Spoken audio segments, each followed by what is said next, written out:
No, I don't want to do this. I'm not interested in hearing you. I thought we were done. I was done. I'm down at the control and doing my thing, and I hear Gary blabbing about it more, so I have to say something.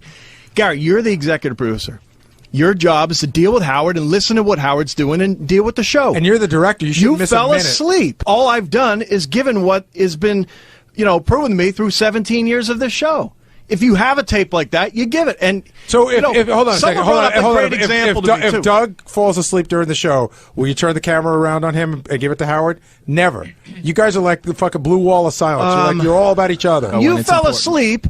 All I might have done is done something on a personal thing, look at a website or even work on a website. Dude, for I've 2 seen minutes. you fucking design the website for the goddamn video camera. Now it's out. Now it's fucking out. I have walked in and watched you designing the fucking website for the video camera. How long does that take? What does it matter? I can you want to go certainly learn two things. What I did was bad, and what you do is bad. I also it is. I do a lot of the graphics on a show, so one could make the leap that says I'm learning for my craft. One moron could make that leap. Would you have turned in that tape if it was Will? If Will was caught sleeping? I would have fought harder not to. Or would you have told? Would you should fight harder for me? Would you have given Will a heads up on it? Like, would you have done something else besides? Probably something like that. Yeah. Then that means, you know what, Scott? That does tell me that it's about me. You do have. I've seen footage of stuff that Gary's done before that you've decided not to air that has been in his office. Like what? Well, a couple games of solitaire every once in a while. Well, I don't know that. That's not true, because I could tell you the only reason I know that's not true is because they can't get that from that camera. Scott's lying. That camera's not on my. What? Do you know something, Jason? Oh, I know something. I've seen it. What? What? Wait, I know. Everyone here is like beating around the bush. What I are you won't guys beat around the bush. What are you guys talking about?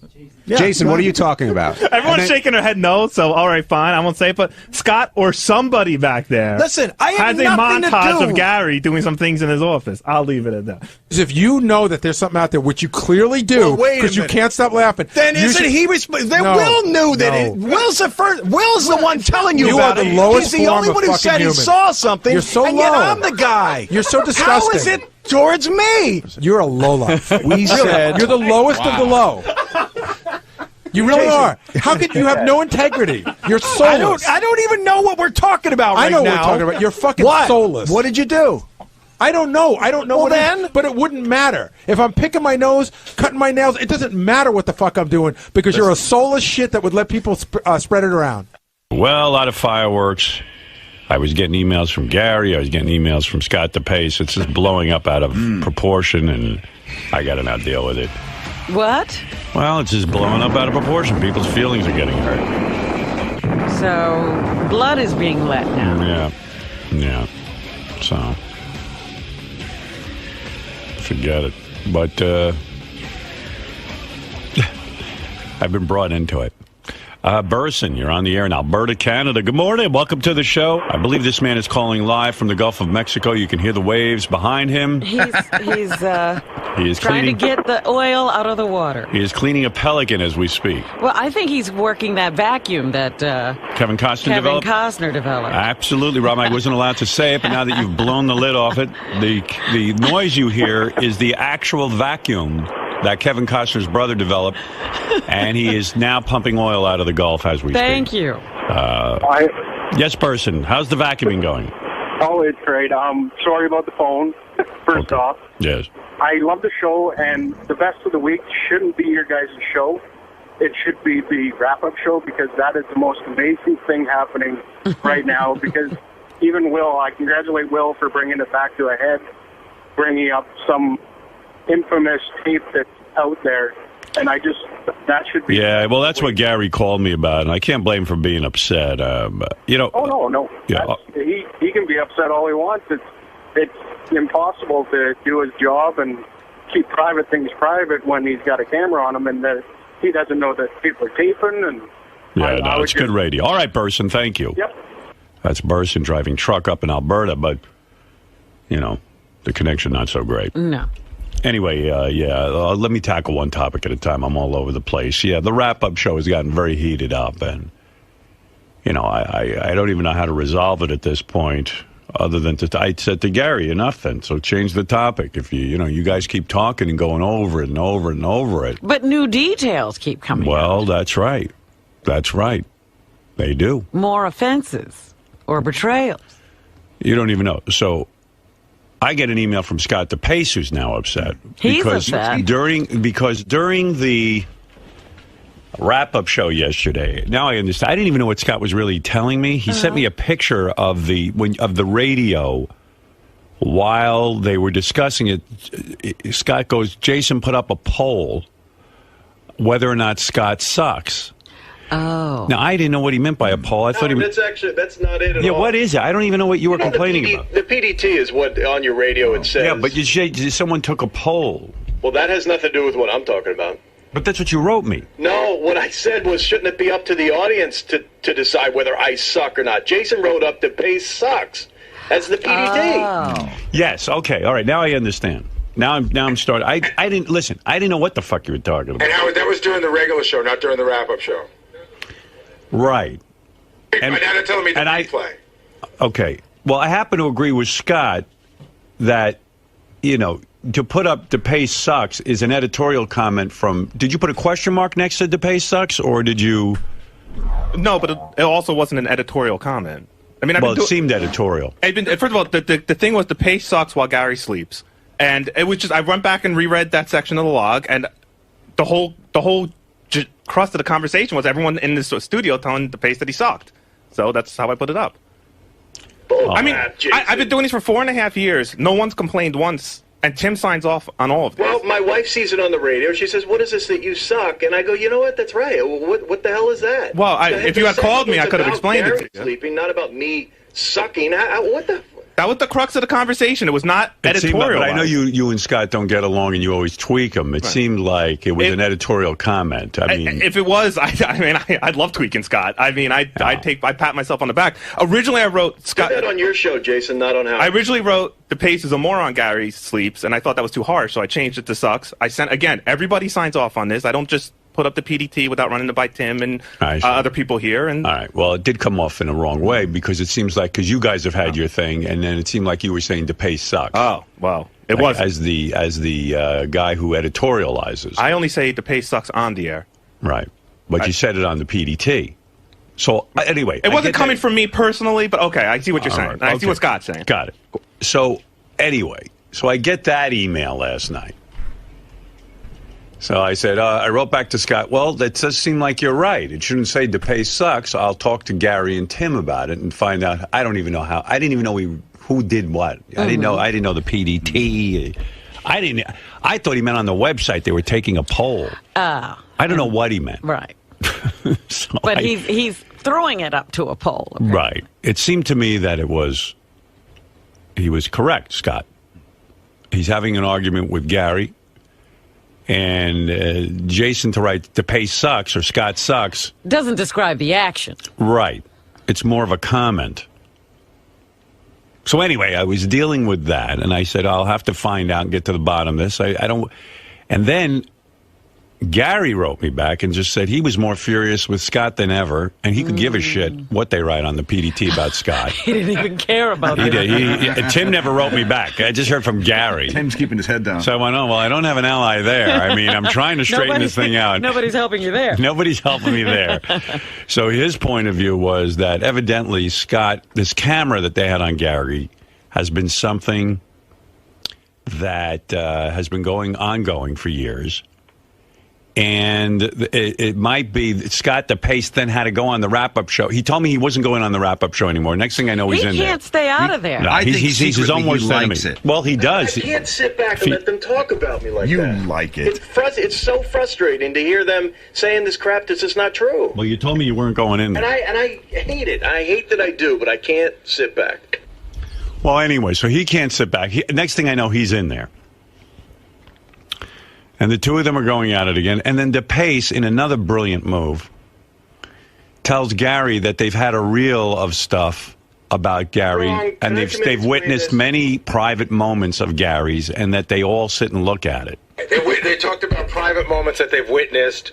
And again, when he was saying it on the air yesterday, I'm thinking to myself, my God, any human would have turned off the camera because that's not for you guys to see, and the camera shouldn't be in there. And instead, they're sitting there and watching stuff that they know they shouldn't be looking at. Why did you admit that? Can I explain this? Why did you admit that? I'll tell you what happened. You got caught up I'll again. tell you what happened. I heard what happened. No, well, you just got it wrong what you said. I just listened to it. There is no reel that I know of that I've ever seen in my life. Hey, on the life of my kids. But Scott, what about the stuff where you talked about how our agent came in? And exactly. Now let me get to that, Gary. Okay, first of all, I want to point out to everyone there is no audio in that room. We have no audio. So all it is a camera talking. That's first. Second of all, a live camera's on all the time. Right. I have a monitor as well as monitors for all the cameras in here. Right. Now, on that particular day, your agent had went into Gary's office. I saw that. Someone else pointed it out as well. I said, you know what, guys, we can't be looking at that. And I shut the monitor off. Right. And that was that. So all in all, I saw Don was here in the building. That was it. Right. And I could have saw that if I saw him in the hall. But you saw him in my office, and why would you bring that up to hold over my head yesterday? I did not bring it up to... Hold on. Scott said, hey, Gary, I've seen a lot of things that I haven't talked about on the air. No, that's not what I was talking about. That's what you did say. I just listened to the clip. What I was talking about is Doug said that he didn't know that this deal existed between Gary and I, and I'm saying that's bullshit. And I was using that as an example to show how Doug said we can't, look at that or whatever. So anyway, this thing is going on and on and on. So I said to Gary this morning, why don't you just drop the topic? It's enough already. And he said, no, he recognizes that.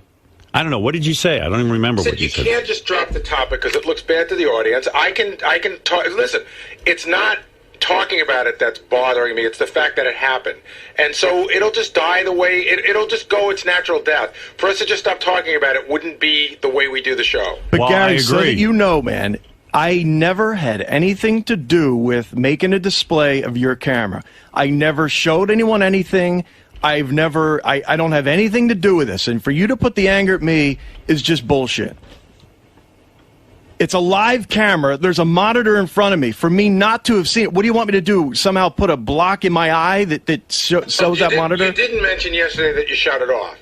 That's a new wrinkle that you slept on. Fine. Whatever, man. It's the truth. So, I don't know what's the truth from you anymore. That's the truth for me. Of course, for me, but everyone else, the truth is exactly like it is, right? You trust everyone but me. You've got misplaced anger is what you have. Thanks to you, you've managed to take your good friend Doug Goodstein down with you, because, I'm mad at him now, too, but you worked really hard to get there. So what did Will do? How about Will bringing it up yesterday? Why would Will bring that up? Will brought this whole other thing up. I can't deal with you because you're not a responsible person. You don't, yeah. Because I'm not going to take the whole ship. I'm not going to... Dude, it's not me. You won't take... Of course, nothing's you. You won't take any portion of it. Don't pull me into an office ever again, you piece of shit. Yeah. I don't want to be in an office with you piece of shit. You pull me in and you go... To try to make up for this stuff. All you wanted to do was, again, explain to me how it's not your fault. My anger's misdirected. Could I please forgive you so you can feel better about yourself? From day one, Gary, I've accepted my piece of this. And that's it. I'm not accepting all of it, what you want me to do. Let's do an audience poll and see if they think you've accepted it. Dude, all the polls that I've seen, by the way, are on my side. So, whatever. Take a poll, whatever you want. What polls? There's a couple that I've been informed of on Stern Fan Network that are on my side. Whatever, man. There is a CNN poll going on. Wolf Blitzer. Yeah, Wolf Blitzer took one. Last night I saw that. Well, look, anyway... The camera's gone. If Gary would accept... You know what? Here's the deal. It's gone forever now, so don't bother with the box. Okay. There's no obligation on my end to have you have a camera on me. Okay, sure. That was saves us $1,500. What $1,500? I was going to have to buy a box. And by the way, there is no box here. It's gone. It's missing.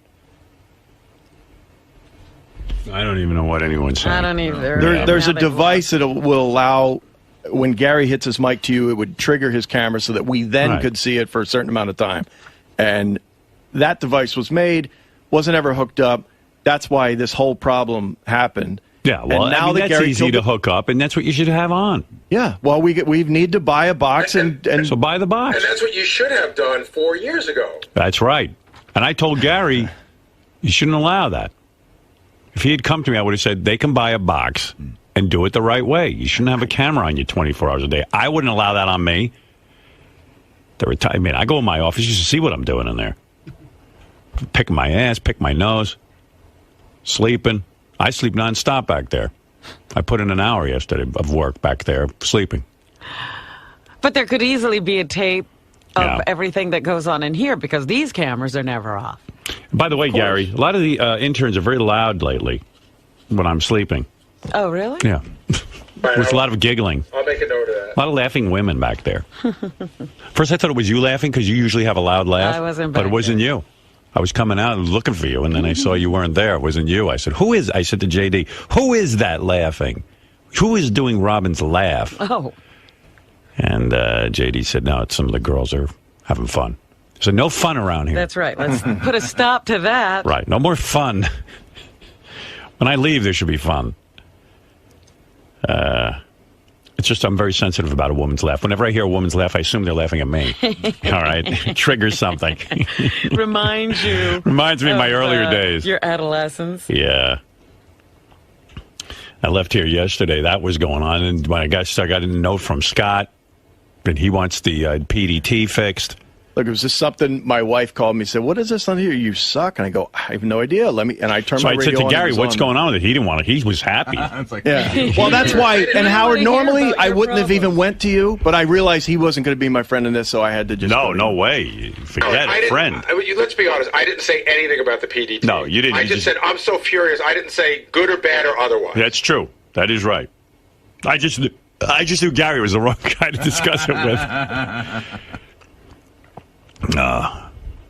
Well, what did we do about this? Now, I mean, I guess it has to work itself out because these two are angry with each other. I'm not mad with Gary. Hold it. I was talking to Howard. Sorry, Robin. It's the last thing I wanted someone else to not like me now. Yeah, well, I don't know what to do. We won't be able to see Gary anymore when we're talking to him. No, we'll see Gary, but he's got to put the box in. No, he said he doesn't want a box. Oh, you don't want a box, Gary? I don't think so, Howard. I mean, unless you say you really need it. I don't see how you're going to do the TV show if I can't see Gary. In other words, then he's got to walk in here each time? I want to have the ability to turn it on and shut it off. Well, that's the box. And shut it off as well. Oh. But you don't want that, because what if you forget to shut it off, and then we're back in the same boat? Or forget to turn it on. That's right. That's why a timer always worked well. You want an automatic turn-off. We had a 5-minute timer. Let's make it a 3-minute timer. Okay? Whatever you want, Gary. Well, why don't you just make it like a 10-second timer after he hits the button off? A lot of times, if he's not talking to you and you're still talking about him, I want to see him. So, 2 minutes. 2 minutes. 2-minute timer. Okay, that'll be restrictive. Why don't you just make a box that if he takes a nap, it automatically shuts off? Best solution. A nap switch. Yeah. Napster. And, I think also Gary's upset that people's perception might be that he sleeps back there all the time. He fell asleep one time in 40 years. Right. It's I've never seen that. And that's another thing, too. That's right. Actually, you can come to his aid on this. Have you ever seen another instance where he slept? I don't know that there's even another example of something that I've seen. I've never even seen him pick his nose. So I don't know why this is, Gary... Because he feels people's perception of him will be that he's a guy who sleeps at work. I feel like he has done some stuff that we've missed. Here's what I say to Well, go back and check the tapes. We don't tape it. The secret tapes that you have that you don't have. Listen, my skin is very thick. I throw the first pitch, everybody makes fun of me, I take it. You want to make fun of my teeth? I take it. But you went directly at my work ethic and my job, which is more important to me than anything. And you consciously went after it, and then you said you were willing to take the hit, and now you're not willing to take the hit. No, I've always been willing to take my part of the hit. Yep. And by the way, I'd also like to point out that work ethic exactly is what angered me about a lot of the arguments that happened here, and you had no problem with that. So that is what I was saying about you. Wait a second. You see, that's where you screw up. But I don't. Listen, you had a camera on the guy. You were part of a pact that you made with Gary. Accept it and leave it alone. No, you go. Around here, everybody makes fun of my work ethic. He just made a comment that because I attacked his work ethic, you didn't attack his work ethic. You took a tape and you taped a camera. I didn't, by the way. But go ahead. All right. But you guys, and you were part of this pact. You understand why he's upset. Yeah, and I've said that. You could criticize his work ethic all day, but then you had tape to back it up. That's what he's upset about. Okay. You understand? No. And you made a pact with him that camera would never be recorded, that you would never use it against him. Unless he was on the air. Right. So he's upset. I get that part. And when you start fucking saying it's Goodstein and this one, he knows that, but he just wants Apparently he doesn't, because he does know it. but you're so irritating because you can't just say, "Yep, I had something to do with this. I'm fucking wrong." I've said from day one that I had something to do with this. I never denied saying that when you deny, you always say "but," and the "but" is what gets you in trouble. But it's everyone else, and but it's but. Just shut up and just say, "Yeah, I did this.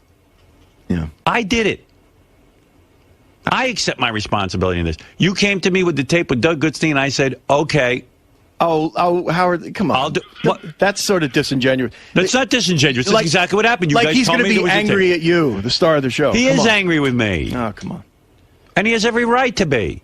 Yeah, I'm sure. I did the wrong thing. I'm sure you got a scathing email. No, I did the wrong thing. I went to Gary immediately. I said, I did the wrong thing. When I heard there was a tape of you sleeping, I made a judgment that you wouldn't care and that it was funny for the show and it was good. But and when I you made that same judgment.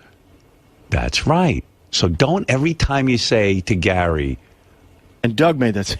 And Doug went in and said, I did the wrong thing. I'm sorry. He didn't say, it was really Scott DePace. It was really Howard. All of us did the wrong thing. You're the only one who can't man up. No, that's bullcrap. You're the only one, Scott. I'm back in the control room. Gary didn't so much as look at Doug. He goes right to me. No. And that's misdirected. No, I did go right to Scott because, once again, you came to me to ask my permission, and I had the conversation with you, so I felt that you and I had the pact. Whether Doug is part of it, and I realize he was now, it was about you and me. And after I cleared it up... It's not cleared up, because you should have stopped it, because you should have said, right, whatever, you know what, I fucking gave Gary my word. All right, hey, Gary, I'm sorry, I'm wrong. No buts, that's it. I got to tell you... Now don't accept it, that's that. The whole day yesterday, I kept thinking, I kept wondering where the term blockhead comes from. Yeah, and I thought of you, because talking to you is like talking to a block. Oh, a big cinder block, is that it? It is, like trying to explain something, talking to a cinder block. Do I have to take all this shit? The only thing I would get less... How he feels. How I feel is that I'm not going to take all the blame for this. Why is that wrong? You're not taking all the blame. I am. No, you're not. I am. Now you're into an area that is beyond what the original argument was. You guys, you should have. This is how I would have handled it if I was you. I'll give you a life lesson, Gary. I made a pact with you. I broke it. I was wrong. I did the wrong thing. Said that to him. Not Howard. Not Doug. I did right in your office right after the segment happened. No. Right in your office. What's the PDD say right now, that PDT? DePace sucks, probably. It says blockhead. DePace is a blockhead. It says Scott's a cinder block. You said some of those things, not all of those things, and then you went on to talk about how, again, it was everybody else's fault. I wanted to clarify the situation. Stop clarifying. Which I wasn't able to do on the air, Scott, because you guys were all attacking. Stop clarifying. Well, that's the guy I am. I'm not going to take the blame for someone else's You're not taking all the blame. Yeah, I am. Take blame for your part in it and be done. And I've done that. Stop whining about John Hine, Will. Oh, that was more. That was more sort of a joke. No, it's not. No, it's not. That's how you act. It was. And by the way, why don't we just all agree to hate each other and then move on with the show? Can I just say one more thing? Yeah. In all of this going on and on and on, it should have been over the first day. I'd be mad. I'd already be done being mad. In all of this clarifying and reclarifying, here's some of the things I found out.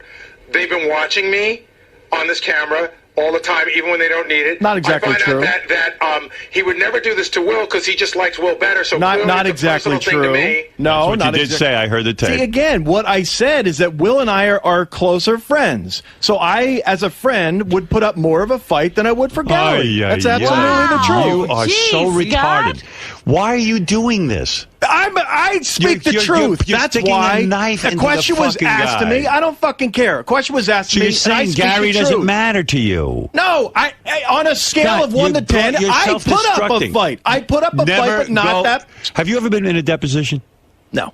You would be the worst. A lawyer would have to just say, we lost the case. It's like I speak truth serum. I tell the truth. No. I don't care. You just keep going deeper and deeper. If he was a witness for the prosecution, the defendant would go free. You know what you're like? In a deposition, they tell you answer yes or no. Yeah. You were like, you had a question had nothing to do with Will, and all of a sudden now you're defending Will and saying Will's a better friend. A direct question was asked to me on the wrap-up show. If it were Will, would you have defended him more? And you say, I said yes. treat everyone equally. Well, that's not truth. It's not the truth. You would be kinder to Will than Gary? Will is one of my closest friends here, yeah.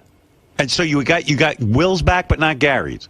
I have both of their backs. I raised an argument with Doug, but not as much. Is all I'm saying. You got to stop talking. I don't care. I'm not going to sit here and be a pussy and not fucking tell you the truth. It's not the truth. You're going into areas you don't even have to go into. I was asked a question. Pussy. I answered it. That's it. Wow. I keep trying to dig you out of this hole, and I can't get you out. Keep pulling sand back in. It's impossible to help you.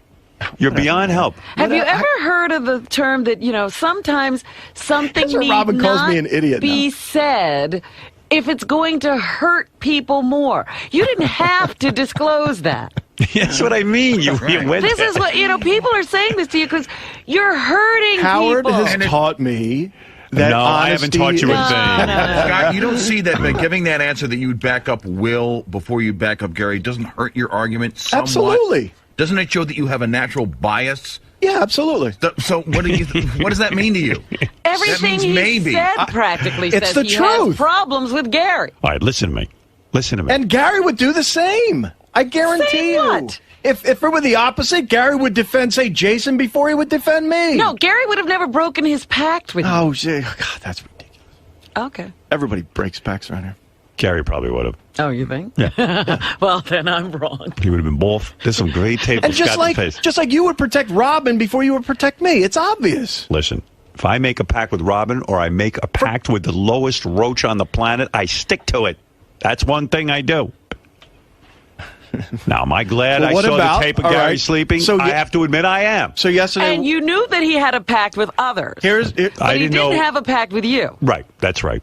But I'm still wrong. That's and I accept right, full because responsibility. You accepted the stolen goods, is what you did. I am wrong. I'm guilty as charged, and Gary has every right to be angry with me. I accept full responsibility. Ditto. When the tape was brought, no, don't ditto. When the tape was brought to me, I did the wrong thing. That's it. I have no other statement. Not whether DePace or Goodstein or anyone. Here's my statement. All right, let's hear now. After 5 days of this, let's hear your Gary, statement. I apologize to you for breaking my word. Right. I also apologize to you for not defending you more when Doug wanted to bring the tape to Howard. Here you go again. Forget Doug. And then I apologize to you for agreeing to come in here and talk to Howard about. You're the worst at this. Stop. Jason, put up Scott Sachs on the PDT. See, now that's fine because you said it. You can put that up. Gladly. All right, look. I don't know what to do about any of this. I don't know either. Well, all right. Thank you. You're welcome. All right. This has been going on for 5 days now. How many days is this going on, by the way? Thursday. Since Thursday of last week. So we've almost on a week on this topic. Wow. Gary is thin-skinned, right? Gary is thin-skinned? See, you got to dig on Gary. He's always got to take a shot. Yeah. Gary is the thickest-skinned person around here. Absolutely. He is. He's been called an ape. The breath, the teeth. The gums. Oh, my God. The hair. The masks he has to wear during the Sibian rides. Yep. Techno beaver. Well, that's good. This is almost longer than the 6-Day War, this entire thing. Yeah. And what do we get out of it? I mean, you think about the Jews and the Arabs can come to a conclusion quicker. In 6 days, yeah. Right. I think Gary's so upset he buzzed out of the whole conversation. Right, Gary? Yeah, and now I got to listen to DePace in the hallway, laugh and snicker and talk to the camera, and it's just more fucking annoyance. Is that what he's doing? He's out there. He's like, "Hey, listen, I want to give my opinion. They can't think." Blah, blah, blah. And I'm just like, it sickens me. It really does. It makes me fucking ill. Right. I was doing a stupid interview. What happened? No, it's just Gary's saying like he just gave up because like now you're out in the hall laughing and giving your opinions. There's nothing to the camera. sincere about you, is what he's saying. Yeah, it's hard for him to sit and listen. I was to you. laughing because Ronnie disturbed us in the middle of the interview. He said, "Why are you going to do it in the middle of the hall?" He got all pissed off at that. Why is he directing traffic out there? Yeah, I want you to be interviewed. Yeah, exactly. He couldn't get by. Apparently, there was 3 of us in a big turn in the hallway. Yeah. All right. All right. Sorry, Gary. No, he's gone. He's had it with you. Enough of your apology. I mean, because Howard beat you publicly, I've learned from my ways. But again, Scott, you realize that nothing you said you really meant earlier. It's just that Howard embarrassed you on the air to saying it because you still have a couple. You still don't really believe what you said. Gary, I've apologized to you 3 times. You haven't accepted it. So what more can I do? Hey, Gary, how bad is this right now? Like, let's say, like on a scale of angry, I've never seen you this angry. On a scale of 1 to 10, are you a 10 right now at him? 11. An 11. All right, let me ask you this. I gotta tell you, last night my wife and I were talking. My wife was like, "You should go to fucking Human Resources. They're spying on you." Like, it's just, I really feel like they're fucking watching me. Hey, Gary. Dude, it was a camera that you left on. What am I to do? Well, I didn't leave it on. I gave you permission. But you knew it was there. It's not a hidden camera. That would be a human resources issue. I got it. And listen, she's wrong, but she's as mad as I am. And hey, Gary, going to Human Resources is kind of girly. Wouldn't say I would do that. I was just saying. I know, but I mean, well, his wife was just speaking. Human Resources set up because guys like pinch women's ass at work and to make sexual comments. That's what that's for. First of all, or they put the camera in a ladies' room. Right, yeah, right. Well, Mary's girly, so you can't blame her. Mary's a girl. Yeah, Mary's such a girl. She should man up. Man up. Grow a set of balls. It's also a little girly to write letters to Howard after your wife sees the PDT. That's true, too. Look, hey, no, it's not. If I hear Jason doing a show that's not his show to do, then that pisses me off. All right, hey, guys. Gary, I'm trying to understand the level of, like annoyance. Are you at the point that if you, had a party at your house and you invited everyone from the show, would you leave him out? Absolutely, but he wouldn't come, which works perfectly. Right, so you wouldn't invite him, though? Absolutely not. I'll tell you what, if you invited me, I would come. All right, can I ask you something? I'm not as mad at you as you are. If you saw Scott DePace choking on something, would you deliver the Heimlich or would you tell him to go fuck himself? I would deliver the Heimlich. You would? Oh, yeah. So he's not going to die. Yeah, who wants his death on my fucking conscience? All right, let me ask you this. If there was a death in Scott's family, would you go to the funeral? Give me the relative. I think only if it's Scott. All right, his wife. I like her.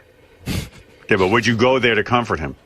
Scott's going to be there, I think. Yeah. I mean, Scott is. He'll probably playing golf. Yeah, it depends. You're going to give me a hug? Those kids, they're all right. They're with their grandmother. So I'm there crying. Are you going to hug me?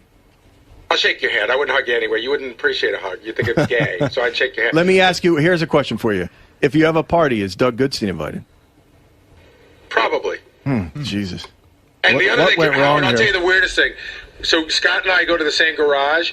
So yesterday I was like a little bit mad yesterday, and I saw him, and he's like, do you want me to walk to the side of the street? And I sort of did want him to, but I was like, all right, I'll be, let me see if I can't get past this. But this morning when I drove in, I was like, if I see him, I'm just walking across the street. I won't walk to work with him. Can I ask you one more time now? What changed from today? It was the Don Buchwald thing?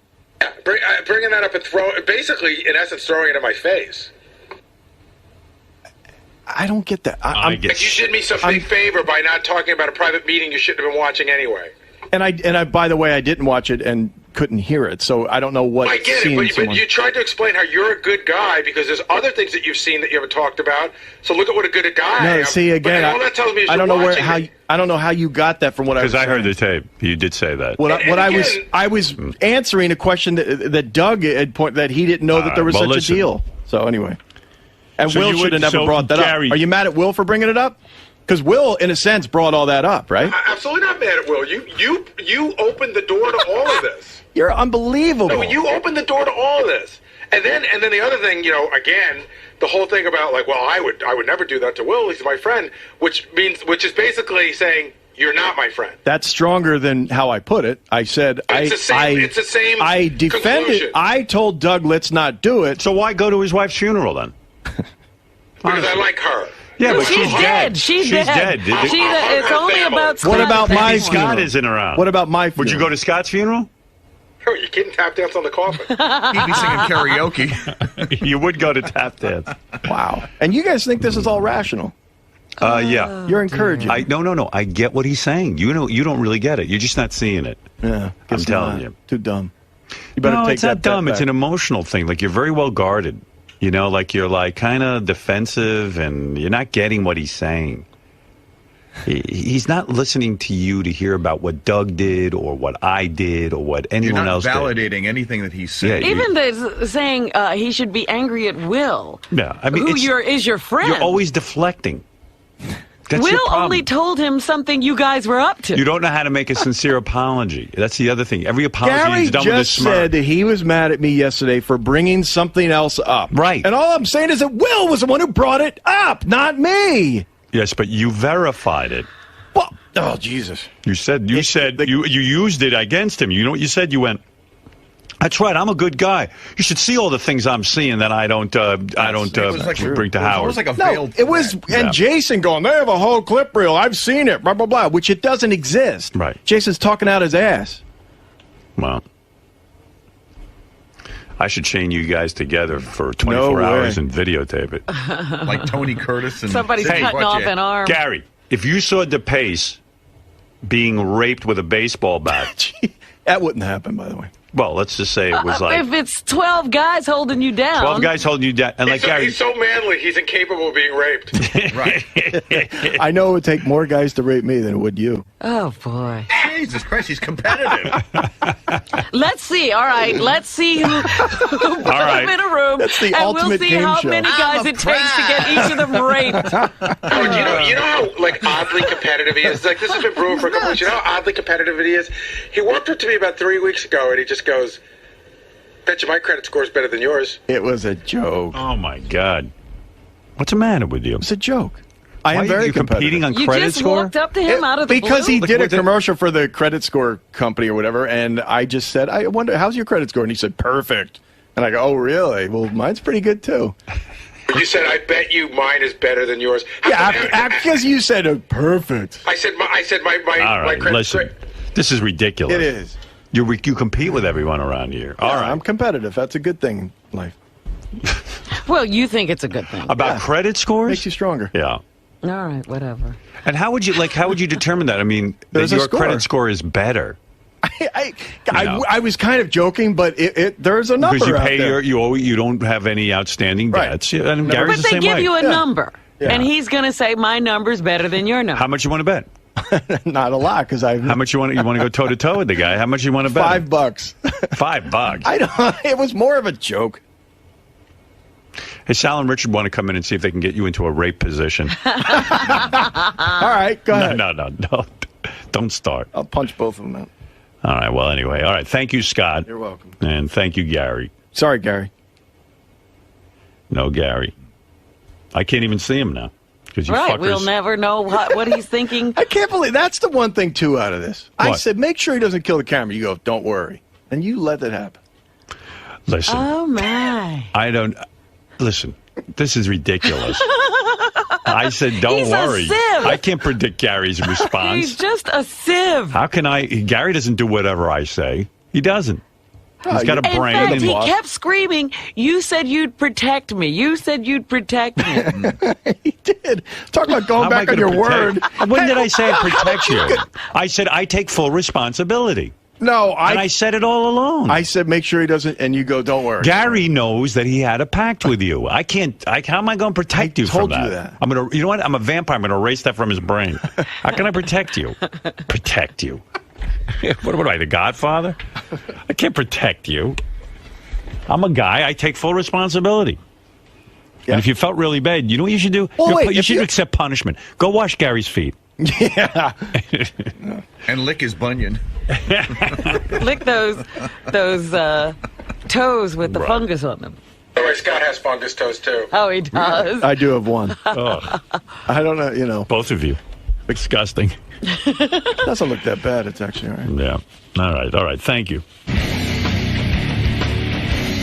Scott. Yes. So, are you really sorry for what happened? I'm sorry for breaking my word. That's it. But I'm not. I'm not taking all the blame. I will not. I have too much. What's the word?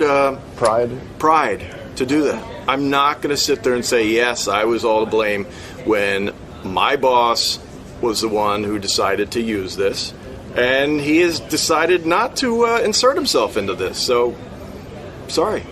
And my boss in there, Howard, also decided to use the tape. I'm not going with the argument that it's like giving crack to a crack addict. He decided to use it. He's got some responsibility there as well. And it seemed to pain you to apologize to Gary. No, it doesn't. It doesn't pain me to apologize to Gary for what I did. It pains me to apologize to Gary for what I didn't do. All right. Got that? Yeah. Does everyone finally get it? Lisa, you don't get it? What didn't you do? I didn't. It wasn't my decision to bring the tape to Howard. It wasn't my decision to tape what was going on. It wasn't my decision to show other people what was going on. All those were not my decisions. What my decision was after my boss decided to go in to Howard and tell him about it, I then decided to be on part of that team and simply tell, he just fucked me up. So then I decided, what's wrong with him? What's wrong with you? It's not me. So what I did do is decide to go into Howard and tell him that, look, you're going to use this and we're going to take the bullet for it because I had to deal with with Gary, and he's going to be pretty pissed. So please don't let him take our camera away. That was what I said. Where are they right now with you and DePace? They're nowhere. He said he was sorry, but it didn't seem genuine. It right? didn't seem genuine. So we're nowhere. You know, he works here and I work here, and we'll see each other. And you know, I mean, you know, we don't need to be. I always laugh because people say the same shit all the time. We don't need to be friends to work together, but we don't. I mean, we can easily not see each other every day for months at a time. You guys never really had that good of a relationship, I guess. Where that's no, okay I actually with thought you? we did. I thought we did. You know, he would come by, stop by. Sometimes he IMs me, cool gadgets he thinks are good. Sometimes he'd stop by and chat with me. We'd walk. You know, we walk to work together. You know, once or twice a week in the morning because we park at the same garage. No, I thought we had a really good relationship. So that's pretty much all over. I mean, I don't know. Never say never, but yeah, I find it hard. I really find it hard to look at him right now. Now, why do you think it's so hard for him to just say, you know, you're right, I had, you know, even though he doesn't want to take full responsibility, for him to say, all right, I had some responsibility in this, I'm sorry. I don't know. I can't explain him. But if he were to just come out and apologize, you think you'd I think at be this okay point, with it? I think at this point we're past that. It's past I think, it, yeah. I think at this point, if you haven't figured out after a week, I would think any apology that he would bring me would be forced. Like Sal's a perfect example. Like, Sal does stupid shit, and then he goes home, and his entire family explains to him why he did something stupid, and then he comes in the next day and he apologizes, but he's not really sorry. He just knows that people told him he was wrong, so he must be wrong, but he still doesn't know he's wrong. And you know, it's sort of like, so like if Scott doesn't, he'll never feel wrong, so he'll never really apologize. And you can't make a person feel a certain way. Now, this camera in your office, what's with it now? A 2-minute timer? It's got to be fixed so that when I push the button down, the light goes on, and it's got to go off after 2 minutes. And we've done that before. Like even if I push the button down and they still want me on the camera, DePace can say to me in the speaker in the squawk box, "Hit your camera again," and I just hit the button again. Then you got it for another 2 minutes. As easy as that. Well, it will be easy. And you know what? I bet this will be fixed in. They started really working on it Monday or Tuesday, maybe even yesterday. I bet you this whole thing will be fixed in like 4 or 5 working days. And that, again, makes me angrier because, you know, it's been 4.5 years that he couldn't do it. And, again, he's like, well, the people at Sirius didn't want to get involved, but, you know, it's his job to press. All right, so we're going to come back from vacation and have a new camera. Probably. And somebody sent me this from Time Magazine. I wish I knew the date on this magazine. It's really worth getting. I don't read Time Magazine all that much, but it's April 9th, 2001. So this must be last week's Time Magazine. There's a little picture of Larry King kissing his young wife, and they're tonguing each other. And it's really, really difficult to look at. Yeah, exactly. You have to look at that. Did you see that? No, I haven't seen it. It's so gross. She's hot. And he's not even as tall as her, so he's like reaching up, and his lizard tongue is like in her mouth. Like he's on his tippy toes? Yeah, and then there's another disturbing picture of Bob Dylan looking very Vincent Van Gogh-ish. Not Vincent Van Gogh, Vincent Price-ish. Excuse me. Vincent Price-ish. I'm not even sure what Vincent Van Gogh-ish looks like. No, it doesn't have a particular look. Right. But Vincent Price, looks like Vincent Price.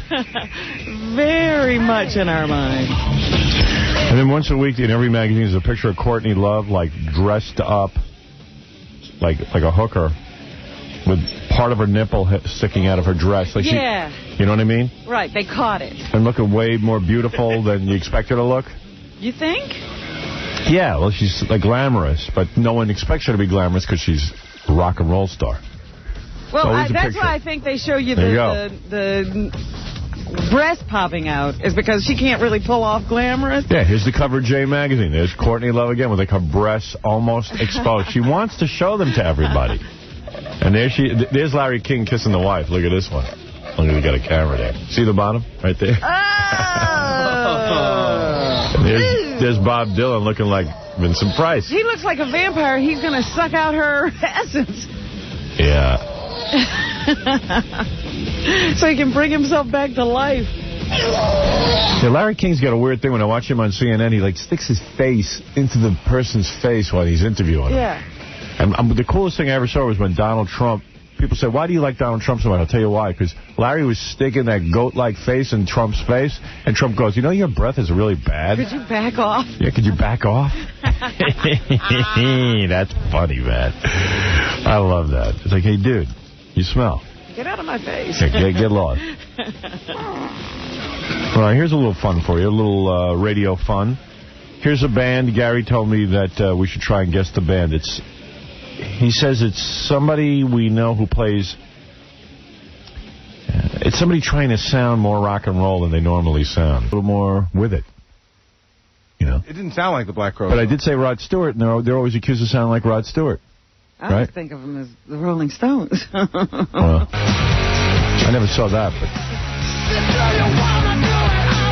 but... All right, cool. Well, everybody wants to interview the Black Crowes because of Kate Hudson. We want to actually interview his penis. Chris. I mean, how does he feel about that? You know, he's getting a lot of attention, but it's not for his music. For marrying a hot chick. Hey, you know what? Guys will take it any way they can get it. Like yesterday, I was interviewing Tom Green. What was that? Oh, sorry, bro. Go ahead, yeah. Oh, is the mic on? There yeah, go ahead. I'm back here with the tapes. We don't really want to know what you have to say. Greg Fitzsimmons, ladies and gentlemen. What is it, Greg? Oh, you're going to hear it. Yeah. Doesn't matter whether we want him to hear him or not. Go ahead, Greg, seriously. It's the new trend. I got to find somebody famous to marry. You got Tom Green. Well, let me tell you something. Yesterday, we were interviewing Tom Green. You're right, and... Weren't interested before, right? I was never interested in Tom Green until he married Drew Barrymore. Now I got to interview the guy. Yeah. And you know what? And you know he's going to come in and never say a thing about the thing you're interested Drew Barrymore. In. Yeah. But Howard, yesterday... Like, he's crazy and wild, but he ain't going to talk about Drew Barrymore. But yesterday I was a little sad for him because, you know, he's sort of got this image of being like this wild, crazy guy. And he came in here and no one's ever going to mess with you. And all you did was ask him about Drew Barrymore for half an hour. I know. You cared nothing about him or his life. Right. I mean, you asked him about his movie. And he wanted to do his little ruse that, you know, because now that they're married, they're going to say they're not married. But we just thought, get out of here with that. Yeah. And don't give us that. I mean, you had to talk about his movie because you had no choice. Yeah. So you talk about the movie. Oh, that sounds really good. So anyway, where's Drew right now? Is Drew listening? Does Drew let you do this? Oh, did you meet Drew's friends? How long did it take to get her in bed? But you do get interested in a dude if he gets a really cool girlfriend. Well, especially a dude that's not supposed to. Yeah. You know, he's just a goofy guy. You're not interested in him, really. But if he scores a beautiful girl, you go, wait a minute, dude, you got to tell me how you did that. Yeah, it's not just the beautiful girl, it's the famous girl. Right. Well, I'm just saying, a girl he's not supposed to have. Right. I mean, you were so obsessed, you wanted to know if Cameron Diaz was a bitch. You know, you were going to, like, her friends. You know what's weird for me? Like, I'm dating somebody now, and I often say to myself, well, maybe I'm supposed to be dating somebody famous. Well, she's dating somebody famous. Yeah, she's dating someone famous. She did it right. I'm like, well, maybe I'm supposed to be dating someone famous because then people will want to interview me more. Don't you think two famous people dating, don't you think that would be a huge headache for you? I've done it, so I know. Is your girlfriend Benjamin Bratt? Yes. Yes. No, but I've done it. You know, when I was keeping it on the down low because, you know, I didn't want the kids to know I was dating and stuff, but now they know everything. I dated some famous people. Well, that was no fun for us. I know. What could I do, though? I mean, it was the one time in my life I had to keep quiet. But I dated some. So now you're hooked up, and we're talking. Yeah. Right. What could I tell? That was an interesting period. Yeah, right. What can I say? But it's a big pain in the ass. It's a big headache. You wouldn't want to do that. Do you hear the hum? Yes, I do. Wonder what that is. There's a new hum. I think that's Greg's mic. No, it's not Greg's fault. Greg, can you leave? You see all the problems you got. 10 minutes in. 10 minutes in, you're a pain in the ass. Is that really his mic? I don't know if it's... Let me see. I'll tell you in a minute. Yeah. Oh. Yeah, I heard as soon as you put it up. Oh. It's not your fault. Oh. He's just sitting there. They tell him to talk into the mic, but the mic is broken. Right. Talk over that buzz. Yeah. When you were dating somebody famous, was it hard, like, in the sense, like, I don't know. Like, well, the whole thing was difficult because, A, I was trying to, keep everything quiet. Well, that's not what anybody cares about, really. Yeah. The famous person, it's like, who is more famous? Right. That it can become a competition? Well, I made sure to date famous chicks that I was more famous than. Yeah. I wasn't going to get into a thing where I'm Benjamin Bratt walking around slopping up Julia Roberts' Getting butt. her drinks. Benjamin Bratt looks like such... I know it's great he's banging Julia Roberts. It's good for his career. I never knew who Benjamin Bratt was in my entire life. And he got Julia Roberts now. Yeah, he got her at a good point in her life. it's practically that movie Notting Hill, except he's a little famous. Yeah, right. He's just a regular guy. Well, she put him into the stratosphere. Right. He left television because of her. Yeah, well, hey, Notting Hill was when she was dating my friend Pat. Yeah. Right. Christ. She knows Notting Hill. That's why she was good in that part. Well, when she was dating my friend, he was so cool. He was like, I'm not going to go jump around the planet chasing you. When you're done with your stupid premiere, you come over, I'll have sex with you. He's cool. You know what I mean? He didn't do the Benjamin Bratt thing. But she probably liked that, right? Well, I don't know. He ain't with her anymore. She left, didn't she? She left, didn't she? But that's why I said Benjamin Bratt should get the award for Best Supporting Actor. Yeah. He supports her. He gets her drinks. He makes sure she's all right. Right. He should wear that little white, tuxedo waiter outfit. Yeah. He could open the door and get her drinks. With a napkin over his mouth. Yeah, she should just get a babysitter, because that's what Benjamin Bratt is. He's a babysitter. A walker. Yeah, I mean, like they walk to a premiere together, and you see he's got to keep quiet. He's got you know what? He should say, hey, excuse me. Give me some airtime over here. Yeah, it's all about her. Yeah, and it better be. And he better not embarrass her. He looks like the guy that those... He can't even be himself. Well, of course, yeah. I love couples like that when you get those questions. It's like, Julia, how do you feel? What's the moment like? And Benjamin, how do you feel about Julia? Yeah, right. And by the way, let's face it, that guy Benjamin Bratt looks like the dude from La Bamba. Yeah. He does. Lou Diamond Phillips? Yeah. With a big giant head. Like somebody filled it up with helium. And big giant, like, not eyebrows, but that whole thing above his head. He's not good enough to be... Yeah. He's not good enough to be doing Julia Roberts. She's going to turn lesbian like Lou Diamond Phillips. Lou Diamond Phillips turned lesbian? That's a good story. Hey, you know what? While you're talking about odd couples, have we talked about... What's the deal? Is Alec Baldwin really doing Jennifer Love Hewitt? Well, I don't buy that, man. I don't buy it. You don't? Why not? I see what's in it for him, but what's in it for her? Yeah, I don't see how she could be getting off on him. But I heard she goes for older dudes. Obviously, she got a daddy complex. She's getting Alec Baldwin now. Right. Yeah, after he lost his look. Yeah. Chunky Alec Baldwin. He doesn't look that good, You quite know, frankly. when we were talking about that yesterday, it reminded me of Kathy Lee Gifford, who always kept a picture of the 16-year-old Giff. Right, when he played football. Right. That's who she wanted to be married to, but she got Giff now. Yeah. You got gift now. So, what was I talking about? Dating famous women. Dating famous women. So, it seems to me that if Tom Green, because I know all the years he had that MTV show, he used to say, can I come on? And we were like, we don't want you on. We told him that he had to do a bit for our show that was just for our show, and if it was good, we'd let him on. Yeah, right. But it was a tryout. It was on spec. It was worse than what the Tonight Show does to comedians.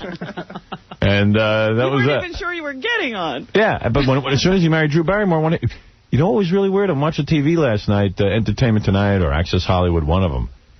And it's really strange. They were talking...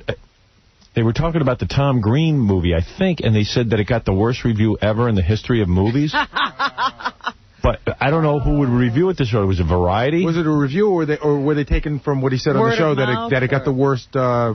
Maybe, I don't know. You know, I shouldn't even say that because who knows what it was. I heard it. I was in the other room and I heard it and I went, did I just hear that they were promoting the fact that it got the worst review in the history of... If you're into Tom But Green... that's what you told him he should do.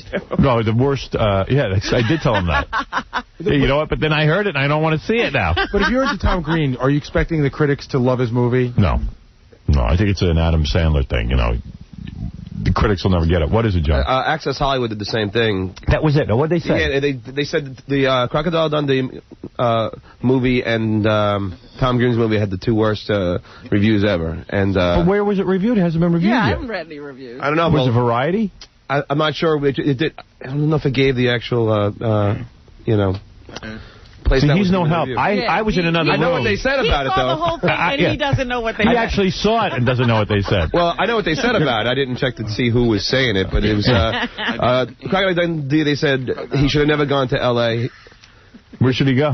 He should have never, left Australia. He should stay in the outback. Yeah, and I love Crocodile Dundee, man. They don't know what they're talking Tom about. Green's movie, they said it was the worst comedy ever made. Really? Yeah. Even worse than an Adam Sandler film. Yeah. Can't be. Wow. Can't be that bad.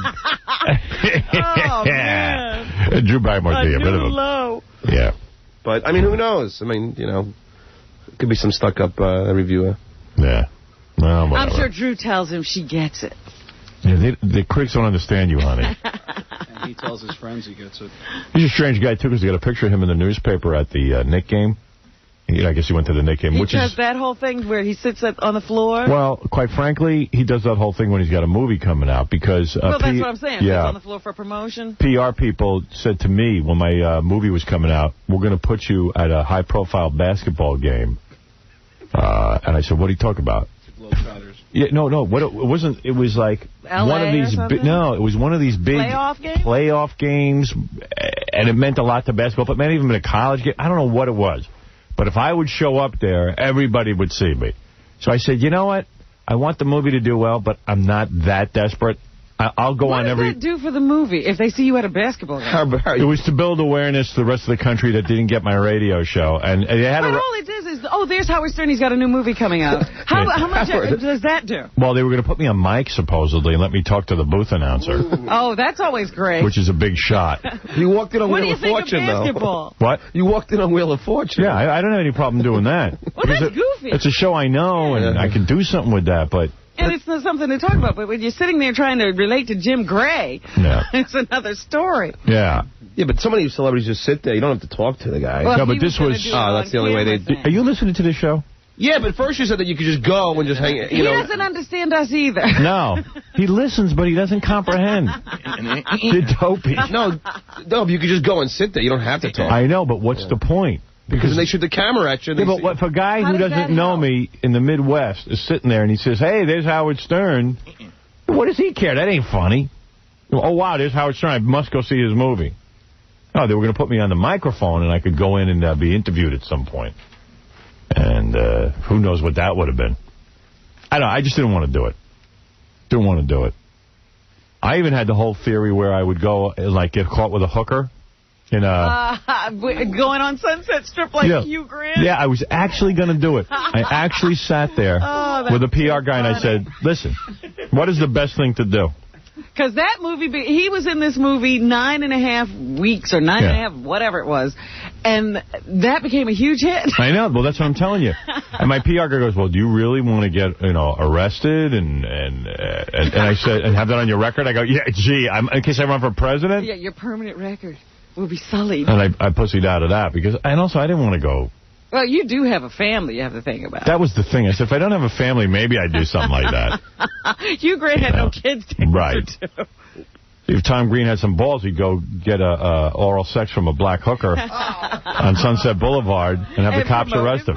Yeah. Now everybody wants to see Freddie get fingered. Howard, when I had my first album come out... I wanted to get caught giving oral to George Michael in a public men's room. Howard Stern and George Michael are lovers. How can we take this movie seriously? Speak about a high-profile date. I had my first album come out, the publicist said, well, we got to have you date somebody famous. Yeah. Have you show up. I go, well, who's going to date Who else going to date Yeah, you get somebody, I'll date her. I'm up for that. Just show up with, like, Tula. With a man. Some transvestites. What actress has such a crappy project? They're like, okay, now to promote this, you're going out with Senator. I want to meet the Tara Reid or something. Yeah, that's just going to pull down somebody else's career. Speaking of promoting movies, it's funny. David Spade called me last night while I was asleep. He always leaves messages on my answering machine. I don't think he really wants to talk to me. He just wants to leave me messages. And he waits till you're asleep. He waits till I'm asleep. I swear, because he calls like 10 o'clock at night. He knows I'm asleep. Okay. So I get this message this morning. I'm listening to it, and he's like, hey, man. He goes, I beat Josie and the Pussycats. Now, but he was serious. He's really proud of that. He's happy. Yeah. That was supposed to be a big movie. And you know what? I'm proud of that, too, for him. Because he made like $8 million, and Josie and the Pussycats made $5 million. He goes, that's not bad for me, a nice mid-level kind of movie. He goes, well, that's what I asked you yesterday. That's pretty good for David Spade. Well, so David says. Although, this is the second movie that Adam Sandler produced, I think, that didn't do well. Right. Because his first one was Little Nicky, that apparently they invested a lot of money in, and that didn't do well. Well, he did Ace Bigelow, though, didn't he? You know what I liked? Deuce Bigelow? Deuce Bigelow, Ace Bigelow. No, that was like last year, though. Yeah. I love that Adam Sandler did a bunch of movies and stuff, and, they were hits and all that, but then he said, hey, wait a second, I could put my own money into I these know movies. this audience. Yeah. And then they all bombed. I mean, it's just not fair that he was making that much money. I'm glad that he put it back in to the business. So Spade was putting a spin on that. Hey, he beat Josie. As far as he was concerned, there was only one other movie. There was only one other movie to compete with, Josie and the Pussycats. There weren't any other movies, were there? Yeah, not to mention that he came in fourth, but that doesn't matter. He beat Josie and the Pussycats. He and Josie and the Pussycats were all that was out. That's right. He was number one. Everyone was expecting Josie and the Pussycats to do better than that. I thought it would. I didn't. I mean, I was hoping it wouldn't. I thought it would do. I thought it would be a huge hit. I had no interest in it from the promotional stuff I saw. It was just like that song is so catchy, though. It is. Everybody liked the song. I like that song. Yeah. But you didn't want to see the movie. Yep. Well, no. That's for sure. Hey, we ought to take a break and fix. But you know what? Just about this famous people dating thing. The person we ought to talk to about this is Kid Rock. Did you see who he's with now? Sheryl Crow. He's just doing it. Wait, he's not with James King anymore? No, he dumped her. He knows how to do it. We got to get him on. Yeah. Because I thought I was going to be dating Sheryl Crow. He got her. He beat me to that. And I bet she's not staying a long time. Nah. Sheryl Crow's a girl you bang for a month. Yeah. Even Sheryl Crow seems to know. Yeah, Sheryl Crow knows Kid Rock ain't going to be in it for the long haul. It ain't going to be a marriage. In Sheryl Crow's song, she even sings about leaving her quickly after you get her. Just lie to her. Sheryl Crow doesn't know, but she's one of those chicks you bang for a month and then you dump. No, I'm saying she sings about it. Her song, Lie to Me, is tell me everything I want to hear, then bang me and leave. She's the one that you put on your resume, and then so, you know what I mean? I know you don't take me home to your parents. It's all in her songs. Because I wanted to do her. Because when she was in here, she looked good, but she's very short, so I figured I could do her up in the apartment and not bring her out in public. But how old is she? Isn't she a little older? She's a little older, but she looks good. In fact, she was on the VH1 Divas with Aretha Franklin. Yeah. Although standing next to Aretha Franklin, you always look good. Oh, I know where I saw her. I saw her doing a duet with Stevie Nicks. Oh, boy. On the Blockbuster Awards. Right. And they did one of Stevie's new songs, which really Nobody wants sucked. to hear, yeah. No one wants to see Stevie Nicks do new songs to discover herself as a new artist. And there's a woman who should update her look. Yeah. Although for a fat chick, it's not a bad look. She's really looking like a witch now. Remember when we saw Stevie Nicks? My heart, because I was in love with her. And when I saw her, I was like, oh, my God. Well, she's a witch. Remember that day? She was really amazing. She's a wicked witch. Oh, but she's huge. Yeah. Well, right? she's a big girl. Robin? She was big. Her face was blown That's up. what happens to girls, dude. That's what I told you. That's why I'm pressing the level up on my wife. Wow. He's turning up that knob. No, can you remember that when we were younger, everybody thought Linda Ronstadt was like the hottest thing going? She was. And Stevie Nicks, too. I was madly in love with her, and they are the two hugest women on the earth. Well, anyway, so Sheryl Crow and Stevie... down a little bit. Well, Sheryl Crow and Stevie Nicks go up on stage and start doing a duet. And Sheryl was wearing, like, a little mini skirt and, like, some hot shoes. And I tell you, I was sitting there going, damn, I think I could... If I could get out during the week once in a while, maybe I could nail her. I could bang her. She seems like she might bang me for some reason. Like, she looks desperate enough. You know what I mean? like maybe she's the type of celebrity. And then you see Kid Rock move right in. And I'm telling you something. Once Kid Rock does a chick, I ain't going there. Why not? Certain guys, you don't want to go there. Follow? Dennis Rodman, Kid Rock. Yeah, here's the group of guys you don't want to follow. I'll give it to you. Dennis Rodman. Kid Rock. Tommy Lee.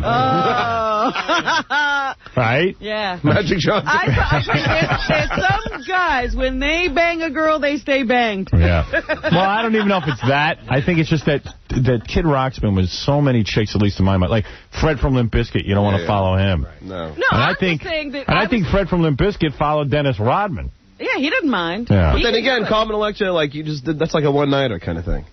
I don't know about that. all three.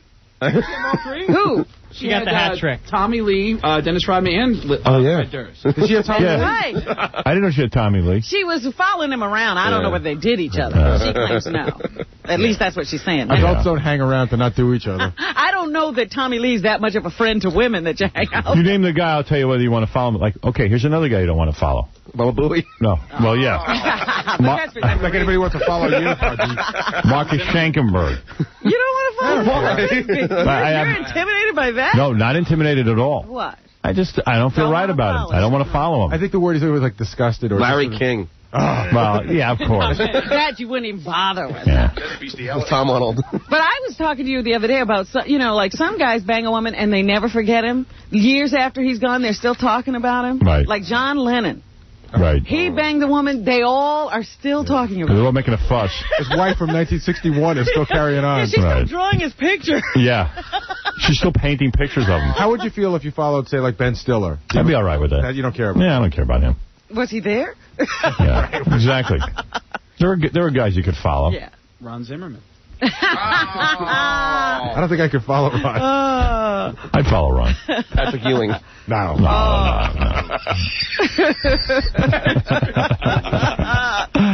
right, I got to... Hey, Howard, speaking of, like... I don't think you'd want to follow Pauly Shore either. I think you sleep with a woman who banged Pauly Shore. You don't want to be on that trail. I think you sleep with a woman who banged Pauly Shore and she glows in the dark. Don't even get on the trail. You know, I always thought about it in that way. I mean, I always loved him as a comedian, but Sam. Would you ever follow Sam Kinison? No.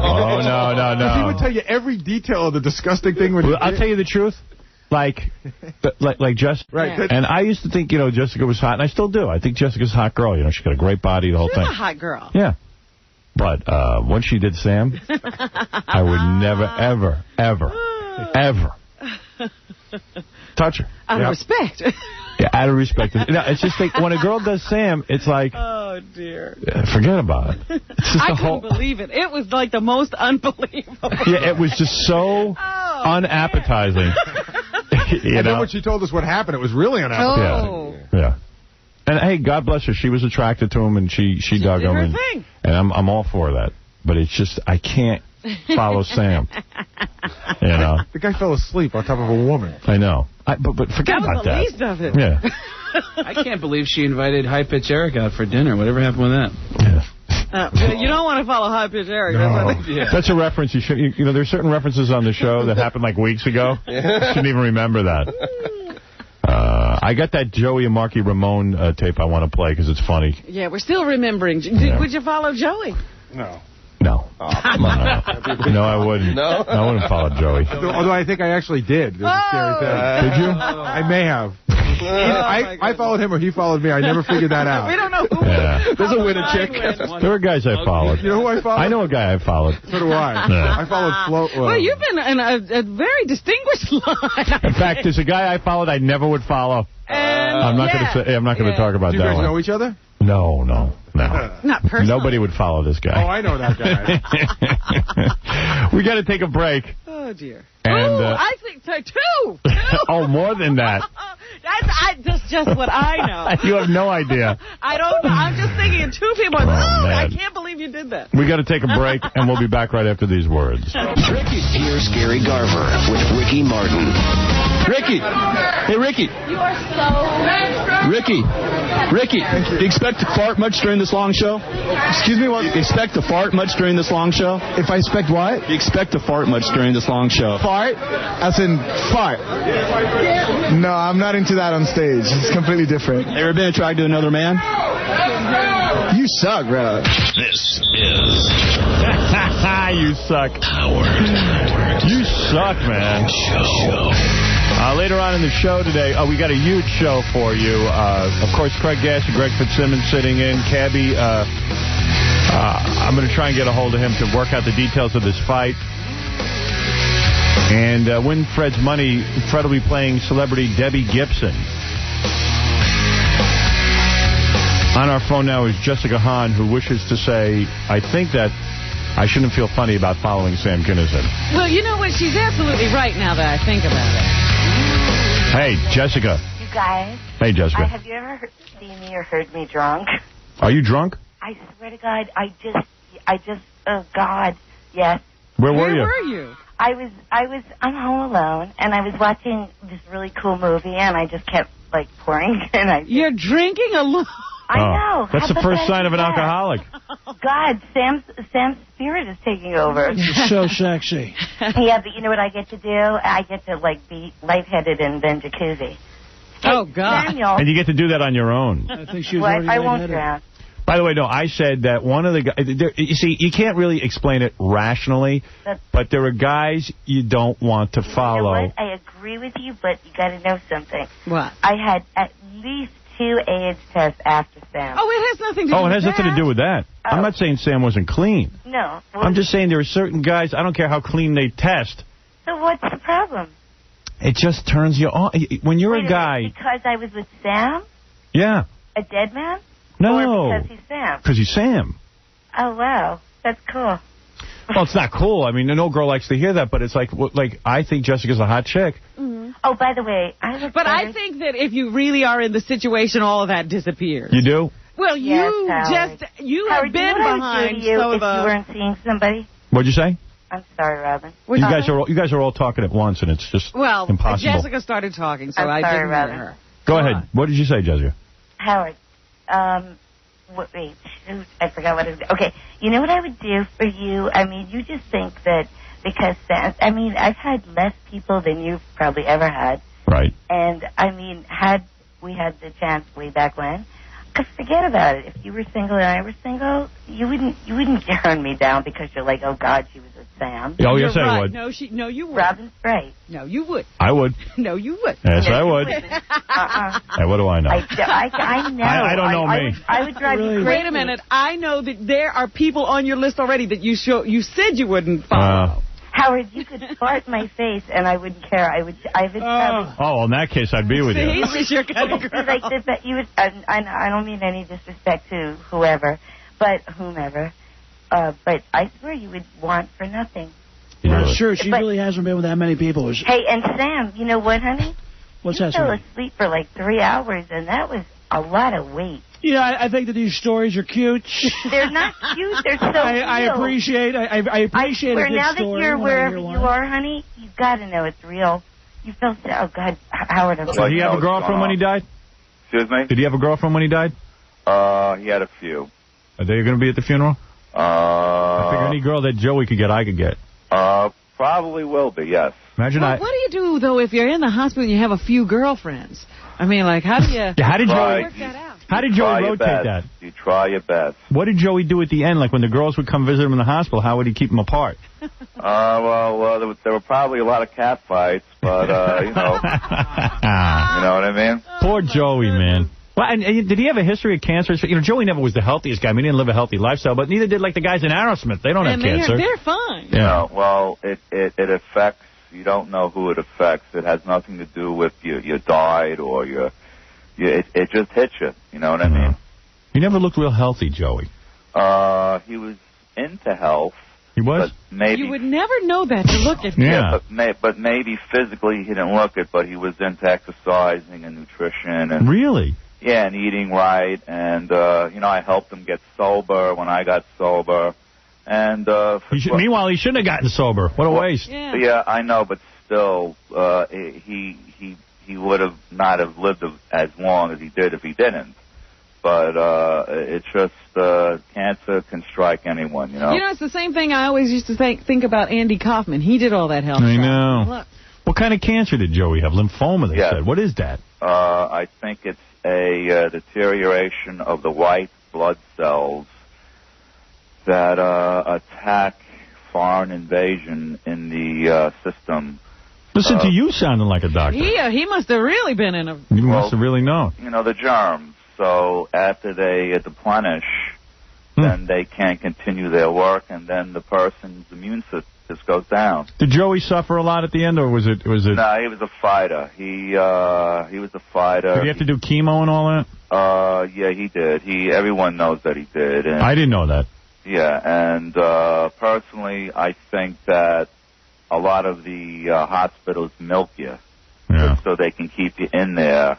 And you felt they knew he was going to go. He didn't even need to do the chemo. I would have went a different route. You know what I mean? What was the route you would have gone? I would have just, I don't know, just sat on a porch somewhere in Florida and just got enjoyed yourself. Huh? Well, you know what though, you got to try. I mean, you want to. You got to try, but it's such an it's chemo works for some people. But I think there's other ways of a nutritional way to go. You know what I mean? Yeah, I'd have sex until they buried me. You know, you know what I mean? Did Joey have sex at the end? He always had it. He did. He had several girlfriends. God bless him. God bless him. I love Joey Ramone. You know. What are we gonna do, man? I'll play a song. I don't know. I played a lot of songs. I know you. Yesterday was great. You know. All right. What can I tell you? I'll see you at the funeral. Get word to me. I'll go over there. All right, Howard. And introduce me to some of Joey's girls. All right, I'll see you. Thank you. Okay, bye, Rob. Bye. That's the great Marky Ramone. Yeah. Who sounds shook up. Absolutely. You know, somebody spend that much time with. I'm shook up. I hardly know Joey. See, I imagine I'll get shaken up if you go. Yeah. I hope. You should. I'm a little bit touched. What if Craig Gass goes?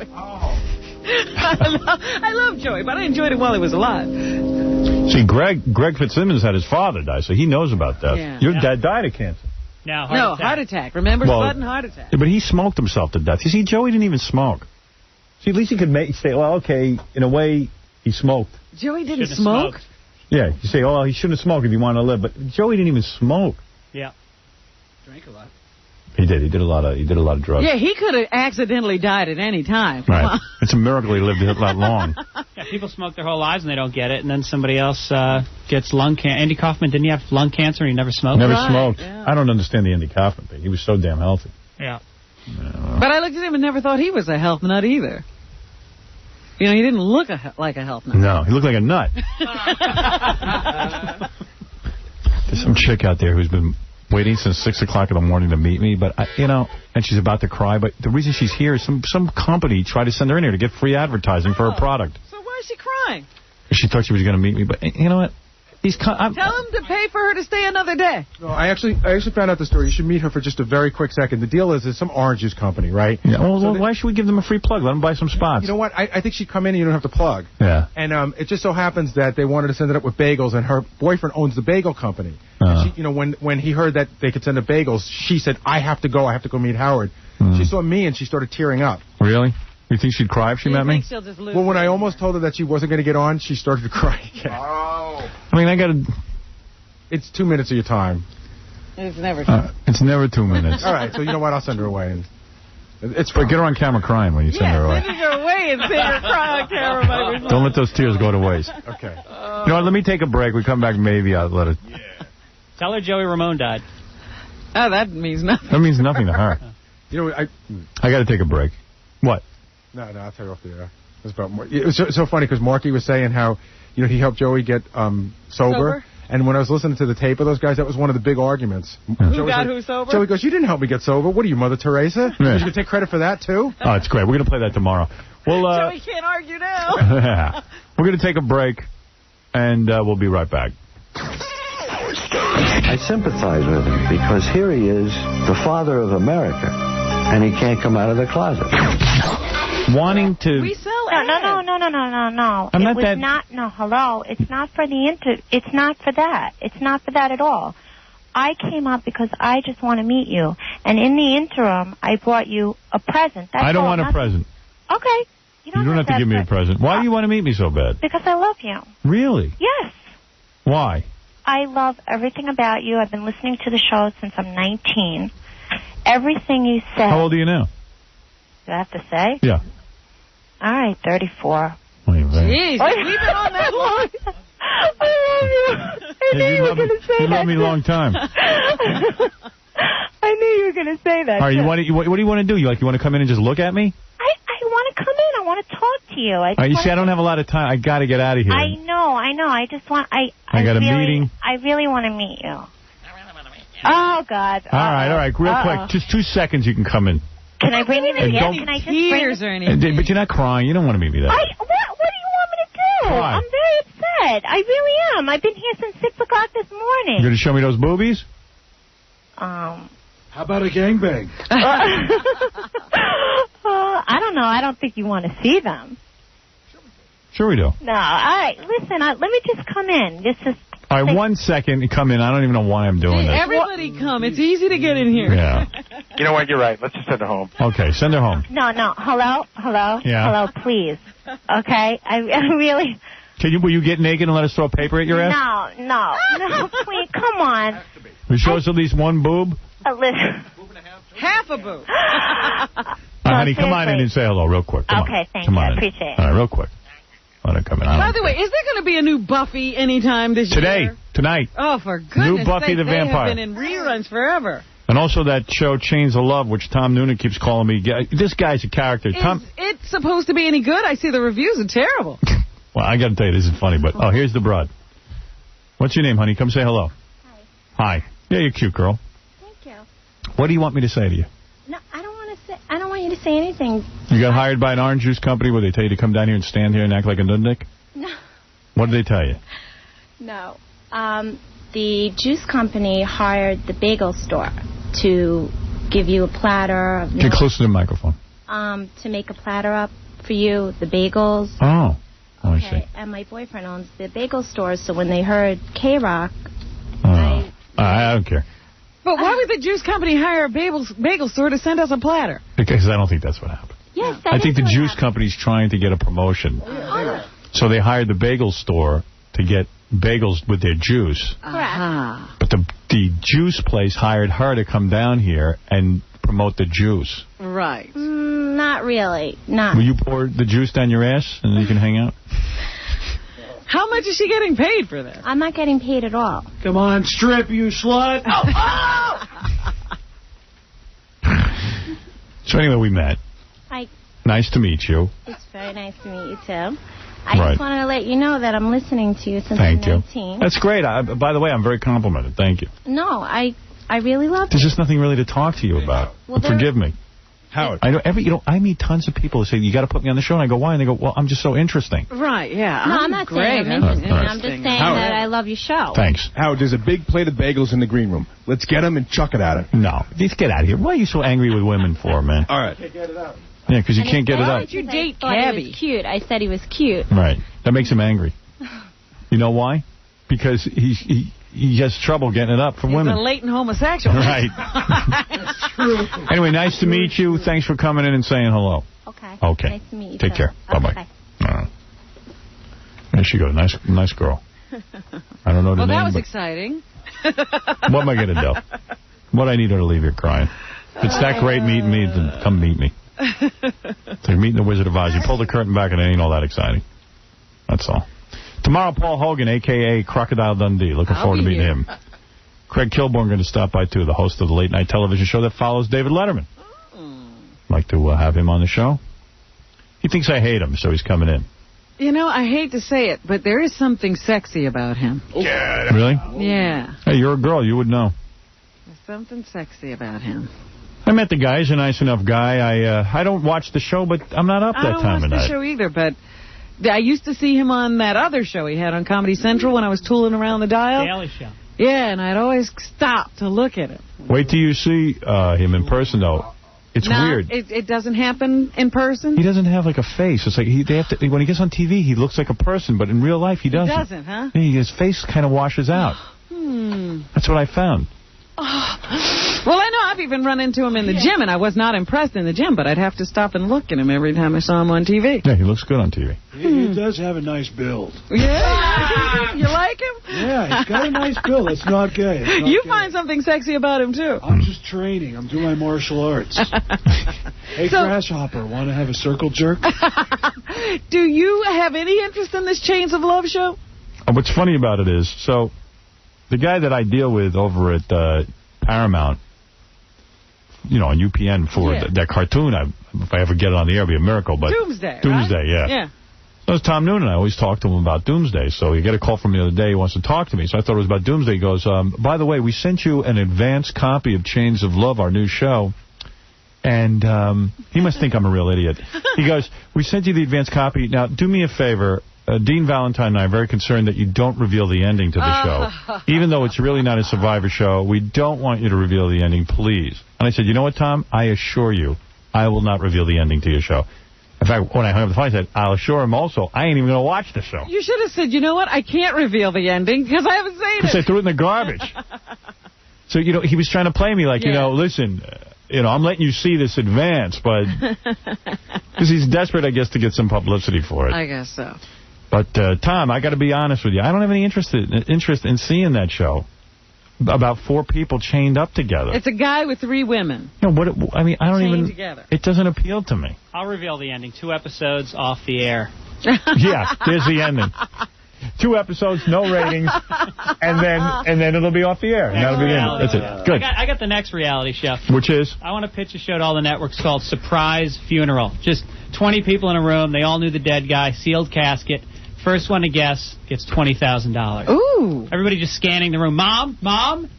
Damn. First one to guess who's in the casket? Nobody knows who's in the coffin. Wow. And you have to guess. And they're dead. Why do I care about that? Well, because you love this person. I'm not watching that, and I'm not watching Chains of Love. They can't get you. That'll be off in 1 episode. But all these reality shows, everybody's trying to figure out the reality show for their network. Yeah. Well, I understand now they're taking auditions for the next episode of The Mole. So then Gary just came in and he goes, Tom Noonan wants you to call him about Chains of Love. He has to talk to you about it. I'm like, please. Again. Leave me alone with Chains of Love. Chains of Love. I don't care. I so don't care about Chains of Love. Because now evidently all the DJs are starting to chain themselves to various people. Yeah, well, there was one DJ got into a lot of trouble. He saw that Survivor episode where they killed the boar. Yeah. And he killed... Yeah, he killed a pig in the parking lot. In a parking lot. And why did he get in trouble for that? Because it's against the law. You can't kill a pig? And not in a parking lot. No, you got to be a farmer and, have a reason for doing that. This is cruel and unusual punishment in this country. Gee, We're not in the outback. I didn't know that. I thought you could kill animals so you could eat them. Well, he wasn't doing that. He was killing it for the radio. You can have sex with them. Oh, no, Cabby, you can't. Well. So anyway, that guy got into trouble. Yeah, well, I don't care about Chains of Love. I mean, maybe it's a good show. I don't know. I just don't have time to watch all this. Just because it's over on UPN, I think of it as like Blind Date. It should be on at 2 o'clock in the morning. Yeah, right. But the show I did watch was that show on, I guess it was NBC. The Weakest Link. I was all ready to hate it. And me it too. Sucked me right in. I liked it.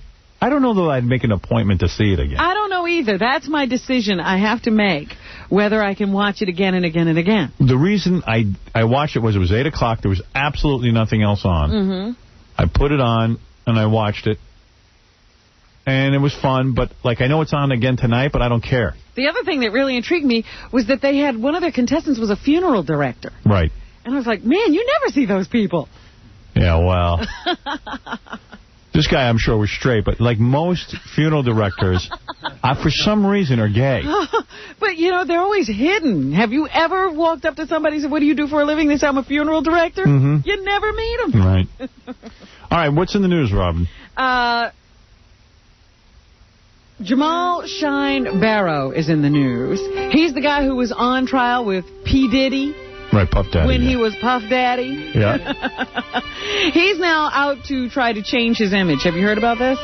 He issued a letter to America yesterday apologizing for not being a good role model. And while he still says that he did not provoke the incident that occurred when he and Puffy were in that nightclub, he was only defending himself. He does feel that he has not been a good role model for children. He is sorry about all the tears he's caused his mother and everybody else, and he's apologizing to the people who were victims in the tragedy. He didn't cause their pain, but you can put the blame on his shoulders, is what he's now saying.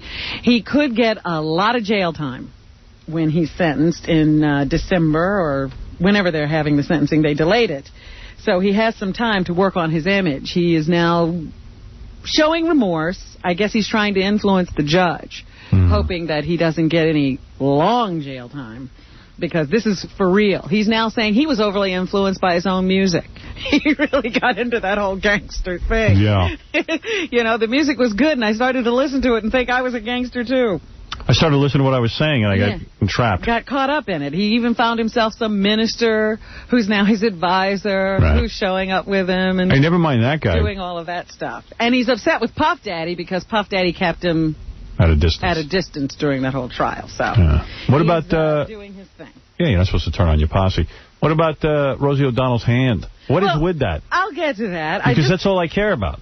But I'm sorry, I got to make you wait. There was two Siamese. Tease me. Some Siamese twins who they separated have died. I was shocked. They usually live. One of them usually lives. Yeah, but both of them died in their mother's arms, cuddled together. They said they came into the world together and they died together. I see there's two Siamese twins. Right away I go, it's got to be a backward country, because in our country, everybody goes and gets sonograms. You wouldn't know if you were having Siamese twins, and you would abort them. If they told you. Abortion. Really? Of course. Unless I own a circus. You don't want to walk around. You know how embarrassing it is to walk around? Because let me tell you something. If you have Siamese twins or a kid with birth defects, everybody looks at you like there's something wrong with you. Yeah, ooh, those genes are weird. And I am into appearances. Genes. I really worry about how I appear in public. I'm not walking around with two freaks tied together. I would have them separated immediately. But they did separate these two. Yeah, and they didn't live. I know. That was the problem. Because imagine everyone's going to goof them. Hey, look, let me see your baby. Oh, and it's two babies joined at the head. Howard had Siamese twins. Can you imagine? I mean, and everyone's going to say, you know what? Probably his DNA isn't that good. Well, you heard that show, didn't you? He is messed up. I'm just happy my kids are really straight-A students. And, you know, bright, get high SAT scores. It makes me look smart. You know, I had low SAT. I don't think anything more of you. Really? You don't? Because I had low SAT scores and I was an idiot, but now I look smart because of my kids. Like, wow. I think they're brilliant. But how did they get brilliant? They're my DNA. It's an accident. They're my DNA. It's a fluke. No, I must be brilliant. I feel brilliant. Wait a minute. Wait a minute. You never have to chase them around. Hold it. I came from, I'm a pretty smart person. Well, that's but you saying don't reflect backwards and say, my parents must be smart. All I'm telling you is it makes me feel smart to have smart kids, and I don't want kids joined at the head. I don't want to wheel them around as babies. Well, I'm sure my parents think they were great parents now, because I turned out okay. Nobody thinks that. Don't worry. No, I think they do. Nobody thinks you turned out okay. No, my parents think I turned out okay. They do? All right. Yes. And they think they had something to do with it. I beg to differ. But anyway, so the two Siamese kids who were fighting for their parents were from Puerto Rico. Right. And they flew here to have the baby. It makes sense they're from Puerto Rico. And they say that every time this occurs, it happens in like 1 in a million births. And every time this occurs, they say it's a completely unique situation because they're joined to different areas. Right. Like these kids shared a heart, which is really very difficult to deal with. Right. How do you separate that? They had a 6-chambered heart. A usual heart is 4 chambers. So then you really got a problem, because how do you separate them? Fred has 2 hearts. He's from Mars. Well, one on the left side, one on the right side. He could have been of help in this situation. Take a short break. We'll continue the news right after these words. Well, among the names making news tonight, Howard Stern. Insulting just about everyone on the planet. Val's best friend, Howard Stern.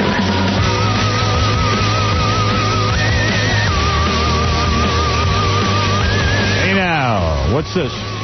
Robin. Oh, Robin's back. Yeah, I'm not so bright, but I'm still here. You know, this Jerry Mathers story is very funny, the beaver. I'll read this tomorrow on the air for sure, because it's funny. I told you it was a good one. Yeah, they fed him a worm on the Tonight Show, and the guy he ate it. He really almost died. Yeah, he wound up in the hospital.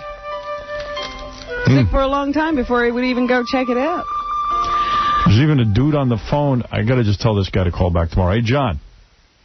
I want to talk to you tomorrow, okay? Because I'm just running out of time. This guy was 15. He got oral sex from his 46-year-old broad, and then his dad, this kid's dad, ended up making the girl his girlfriend. So he got oral from the girl. Before. Dad got his sloppy seconds. Dad got the kid's sloppy seconds. Does Dad know? John, you there? No, I guess he's not there. But, John, get his phone number so we can call him. What are we? That's someone else you don't want to follow. No. What else is going on, But does Robin? his dad know? That's the good question. Right. Hey, coming soon to the show, Tommy Lee, which I can't wait, because I got to ask him how the hell he got Pamela Anderson. He's really going to come back? Yeah, he got Pamela Anderson again. And one of the guys who got the most poontang in Hollywood was Tony Curtis, still does, and he's coming on the show. Oh, my. This guy got laid all the time. He'll talk about every chick he banged. He banged them all. Jamie Lee Curtis's dad. Not only that, he banged famous chicks. I'm just saying, he gave birth to, or helped give birth to one of the greatest bodies in show business. Yep. That's why I know him. Award-winning writer Aaron Sorkin. He is the guy who's responsible for The West Wing on TV, very prestigious show about the Oval Office and the presidential staff and what goes on in the White House. Well, he was just picked up on drug possession charges. Burbank airport security officials found hallucinogenic mushrooms in Sorkin's carry-on bag on Sunday, according to an airport spokesperson. He's 40 years old, originally from Scarsdale, Westchester County. He has been released on $10,000 bail and will be arraigned on April 30th on charges of possession of a controlled substance. He issued a statement saying, "I am glad to be surrounded by such a supportive group of people and am prepared to proceed as directed by my attorney." So silly. Guy wants to do a few mushrooms. He brings them because he wants to do them on the beach on vacation. Doesn't want to buy them from the natives. And they, they bust him. It's so stupid. But I just think it's funny because he's, sort of associated with this show that's all about, doing the right thing. And when he gets caught breaking the law. Episode. Wait, what'd you say? I knew something was up because on the last episode, the president was dancing naked at a Fish concert. Yeah, so there it is. The writer's doing mushrooms. Oh, goodness. It's always funny to me. We read a couple of weeks ago that the guy who produces Cops was arrested for drunk driving. It's funny. And, they always show those cameras, on people being dragged out and given sobriety tests, and he was one of them. I don't think they got that on camera, though. Madonna's undies are on sale at auction online. If you want some of Madonna's lacy underwear, I guess you go on there and you can bid on it. They say they have one of her bustiers, and they've been very specific. It has perspiration and makeup stains. Imagine you're such a loser that you have to buy that. You have to have Madonna's clothing. Her sweaty clothing. Yeah. It's going to have a hard time for the auctioneer seeing the bids because his eyes are going to be watering up there. I think it smells, huh? I bet. They don't wash that thing. They don't launder it. There's also a peekaboo studded leather bra and an autographed G-string. Nice. For those of you who are hungry for Madonna memorabilia, they say you don't understand, Howard, that she is going to go down as one of the greatest. So this is the time to get her stuff. Right. So that's all right. You'll do without. I'll just get through my life without it. And as I said, Rosie O'Donnell is still out sick with her hand. That's an evil hand. She has had to beg off on those Nickelodeon Awards she's hosted for the last couple of years. She was supposed to host them again. They're coming up soon. So she told them that she will not be able to host now. She can't fly with this hand. First of all, she's a lesbian, and in order to satisfy her woman wife, she has to use her fist. Or fingers or something. So how's she gonna? If she can't make a fist, that's like losing. If you're a lesbian, you got to be handy. Yeah, she's gonna. That's like losing your penis if you're a guy. So she needs that thing working. And it's all full of staph, I think. So. Staph infection. Yeah. So that's why she's at home. They say I think her staff hates her so much they infected her hand. That's what that means. She says that she'll return to the TV show on Monday, this coming Monday. But it's been 2 weeks she's been at home with this hand. Right. It's a strange thing. And director Steven Spielberg has resigned from the Boy Scouts Advisory Board. He did this yesterday, blasting their discrimination against gays. Hey! The last few years in scouting have deeply saddened me to see the Boy Scouts of America actively and publicly participating in discrimination. Sure. It's a real shame. So he has stepped down from the board. Exactly. No more. He's not with the Boy Scouts anymore. Boy Scouts want to keep... As you said, there's going to be... What did you say? I'm sorry. What? Go ahead, yeah. Right? If the Boy Scouts want to keep gays out, they just got to rethink the whole motif of the yellow hankies tied around the neck and khaki shorts. And like a more macho... Yeah. It's the uniform. Don't create a whole homoerotic fantasy and they say, no, you're not allowed. Right. This is Show Tune Jamboree weekend. You're not invited. Yeah, why do you have such gay events? If you don't want gay dudes. I'll train him in the martial arts of the Homo Hammer. Hey, Cabby, 6'10". Ben Affleck says he could see a day that he'd like to be in politics, the actor. He says that he has a fantasy to someday be independently wealthy enough that he wouldn't have to be beholden to anybody, so that he could run for Congress on the grounds that everyday people, be they singers or poets, or bankers or lawyers or teachers, should be in the government. Yeah, it's called Ross Perot, and you know what? He was a maniac. Stupid. God. He says he wants to be a politician because he's interested in oration. Oh, he's interested in oral sex. Isn't he, like, totally womanizing? I mean, he's out every night. All the time. Yes. All the time. He's into speech making and leading. Right. His next movie, of course, is Pearl Harbor and opens on Memorial Day weekend. He's into hog. What was that? And who's his vice president, Matt Damon? Could be. Right. Those two do everything together, don't they? Right. But anyway, that's neither here nor there. Uh-oh, I've lost my list. Goodness. So many papers over here. Katie Cabby, 6'10". Maybe I didn't even bring it in. Oh, well. IHateCabby.com. Hate Cabby and Hotmail. Check it out. That's right, Cabby can fill up with plugs. I got new pictures out on the site. You can check it out. It's really erotic. Oh, well, I don't have it. Okay, well, that's it for today, folks. Crouching Kathy, Hidden Kathy. Robin, we have so many... New Buffy the Vampire Slayer tonight. New Buffy the Vampire Slayer, new Angel tonight. Okay. And I will not be watching Chains of Love, much to Tom Noonan's chagrin. We have a ton of people to thank, Robin. There is another episode of The Weakest Link tonight. Yeah, but it's on too late for us. Is it? You have to go to bed. Okay. I'm telling you, we need our rest. Okay. First of all, I've got to thank Greg Fitzsimmons. Good guy. Performing at the Improv in Lake Tahoe, May 28th through June 4th. Used to be a Boy Scout. Really? He liked that uniform. Loved it. GregFitzsimmons.com. Go see him because he went to a whorehouse with his wife's permission. Now, the other guy we got to thank equally is Craig Gass, who's so brilliant. He has no such stories. Have you ever paid for it? Dude, I got a lot of stories. You guys have not even scratched the surface. Of course he's paid for it. Ticking time bomb sitting behind you. Craig Gass performing Open 26, Craig Gass at the Bash on Ash in Tempe, Arizona, on April 29th at Laughs Comedy Cafe in Tucson. For more information, go to IHateComedians.com. Now, I also want to thank Debbie Gibson, who came in here. Deborah. Her new album is MYOB, and it's in stores right now. And you can go to Deborah-Gibson.com. Now, the guy I really want to thank the most out of everyone is Francis Bach, the slave. Yeah. I'm calling him back. I love this guy. I love slave stories. This guy was a slave for 10 years in the Sudan.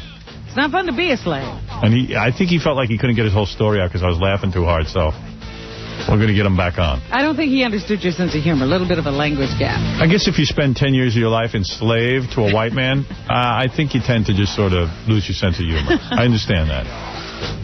Even if the white man is black. I could see where that would happen. For more information on Francis Bach and the upcoming Freedom March in Boston, go to the American Anti-Slavery Group website at anti-slavery.org. A lot of I'm going on that website. I want to see what's I know you do. You're a good person. Now, the other person I want to thank is Joan Van Ark, who's going to be... That's right. Forgot about her. On Son of the Beach tonight. We talked to her today. Got a brand new episode tonight, 10 o'clock. It's great. Check out Firebush, too, the Indian chick. A lot of hot outfits on her. I want to thank CBS.Sportsline.com for the $10,000 prize and win Fred's money. Fred's still holding on to the money. He defeated Deborah Gibson today. Way to go. Don't miss Stuttering John and the Donkey Show every Thursday night. I saw him in it. Don't blink. For tickets, go to StutteringJohn.com. He just sort of inserted himself in that show. Do they know he's in it? That's how I got on this show. I just inserted myself. Right. Your problem is you're inserting yourself everywhere. That's because I'm erotic, man. Tomorrow, Paul Hogan, Crocodile Dundee is going to be here. Craig Kilborn's going to be here. He's hot. A lot of people are going to be here. Later this week, we got a guy who's coming in here to talk about his life in prison, even though he was falsely imprisoned. He spent years in prison. Really? Yeah, it's a really cool story. What's worse, being a slave or falsely imprisoned? Falsely imprisoned. Worse than being a slave? Absolutely. Oh, Howard. Prison's nasty. Slavery is nasty. At least you're outdoors. All right? Okay. We're going to take a brief break from you, which is about 24 hours, and we'll be back. 104. Persons are currently listening. Parents are advised to murder the little bastards. Wring their scrawny necks. Get them in a gut and rotate. That's right. Sucker punch them in the... Can I say something? Do you think that Mike Tyson should be caged? Absolutely not. I think Mike Tyson is a misunderstood young man, and absolutely not. What are you talking about? That's absurd. You think that the Pope is the Antichrist? Huh? You think that the Pope is the Antichrist? What are you asking me? Are you going to air this? Absolutely not. I don't think the Pope is the Antichrist. Absolutely. You know, I hear that we're out here talking about boycotting grapes, California table grapes. And we're out here in front of D'Agostino's supermarket here, talking about getting support for a boycott that affects people's life, and you ask... No, well, this is one question. Well, this is going to be on the air about the grapes, man. Because we did bring it up before. You know, all that other stuff is irrelevant. The Antichrist.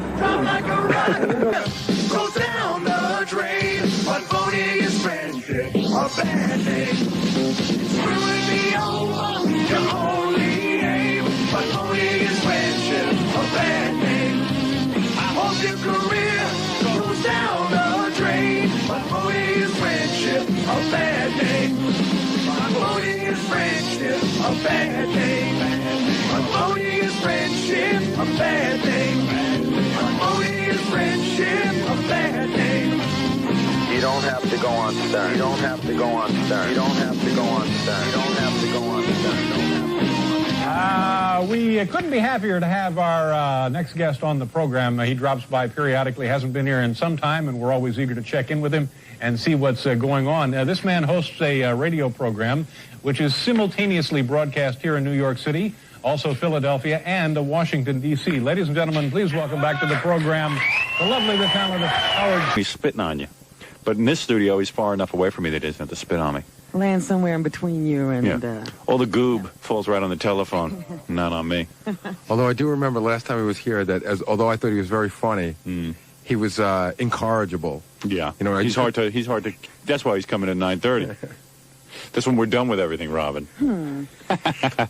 He's hard to corral. Yeah, he is. But, you know, that's his particular genius, if you will. 618-92.3 K-Rock, WYSP, WJFK. I remember the last time he was in, we liked him. We said, hey, you know, he was pretty good. Yeah, he was. Yeah, he was. So, and people told me they enjoyed him on the show. Oh, that's what it was. We didn't think it went over, and then everyone told us they enjoyed it. That's so what it was. That's what it was. There you go.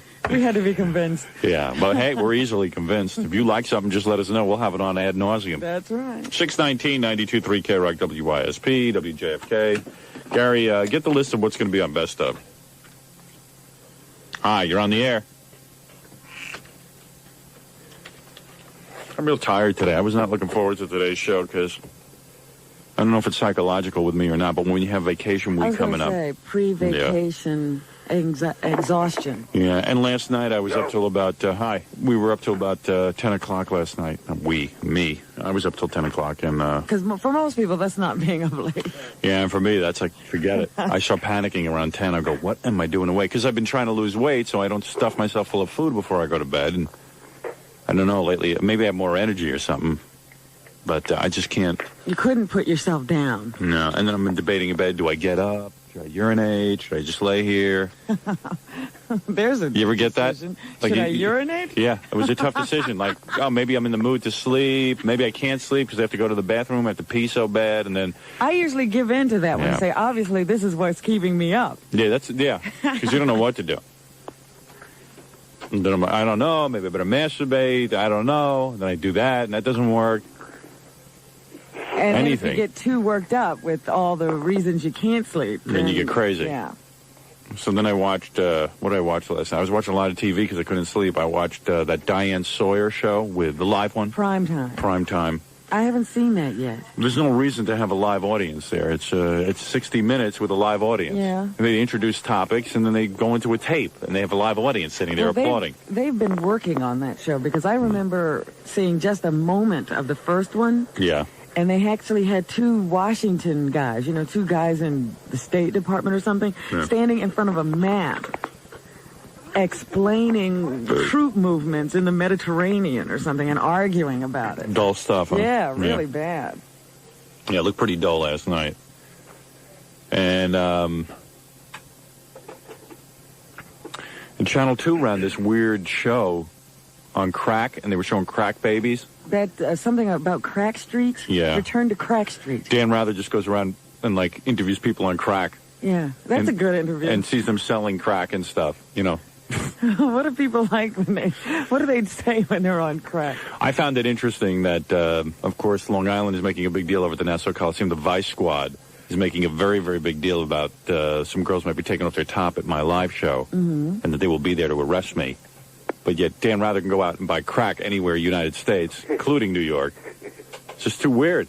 Well, from what I understand now, everything's gotten so specialized. You know how certain doctors can only do certain operations? Yeah. Well, it's now to the point where only certain cops can make certain arrests. Right. So because it's so complicated. Cop, you can't arrest somebody. Yeah. I guess it's like they're down to 3 guys who are in charge of nipples, female nipples, and making those arrests. Yeah. You guys held over from the Lenny Bruce era. 622 at 92.3 K-Rock, WISP, WJFK. I know we've talked to this guy 100 times. I can already hear from his laugh. Hi, Russell, in the morning. What? What? When you called Yoko, you called us Russell. It was pretty funny. Yeah, that's a good one. I got to do more of that, but there hasn't been any cool shows to do that on. I like calling other radio stations. It's just that why bother if I can't play it back on our show? So that Russell thing was a rare opportunity. It was on our station. Really neat, yeah. It took place on our station, so I was able to play it back. So what can we expect, Al? What? What can we expect in October? There's what? Oh, October 7th? Yeah. Well, I think I've pretty much outlined it, haven't I? Well, he talked about the tennis, the hypnotizer. Yeah, you can expect us, clowning around like we do. I find it really interesting. Every newspaper guy I talk to, they go, well, what will you be doing during the show? So, I feel compelled to outline it, and I go, wait a second. When Kinnison or Dice or one of those guys does a show, they don't ask them what they're going to be doing. They're going to be doing their act. I'm going to be doing what I do. I'll be doing this. Except I'll be doing it in a little looser setting. It'll be a chance for us all to meet each other and party. You going to be there? Oh, definitely. Oh, good. Stay hidden. I was going to say, gee, we get to meet you. Yeah. But that's the idea of it. We'll get to see all the faces that we talk to on the phone, and we'll get to introduce to the audience. Oh, Kimberly's all lined up. Oh, good. How did that come about? Where was she? She was at her mom's, I guess, for a couple of days, and she hadn't spoken to her boyfriend. There was a whole big love story we going on were in the there. middle of some kind of domestic dispute. Right, yeah. So Kimberly Taylor from Penthouse is going to be there, and I'm definitely hypnotizing her. Definitely. That's... Is there a certain criterion that people have to meet before they're hypnotizable? Like, do they have breasts? No, that's not the one I was Because the problem with her is she's always, sort of inhibited with me. She won't go the extra mile. I just want to get her totally in love with me, man. Crawling across the floor of the Coliseum.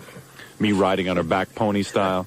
Picking up dollar bills. How about I get hypnotize Jessica Hahn and her at the same time? Get them to kiss a little bit. Oh, man. Oh, man. I told you Jessica's assistant was calling me. She said, usually Jessica would just call me and say, well, what's going on? But I think she's a little nervous because her assistant called me and wanted to know, well, can you give me some background on this? There is no background.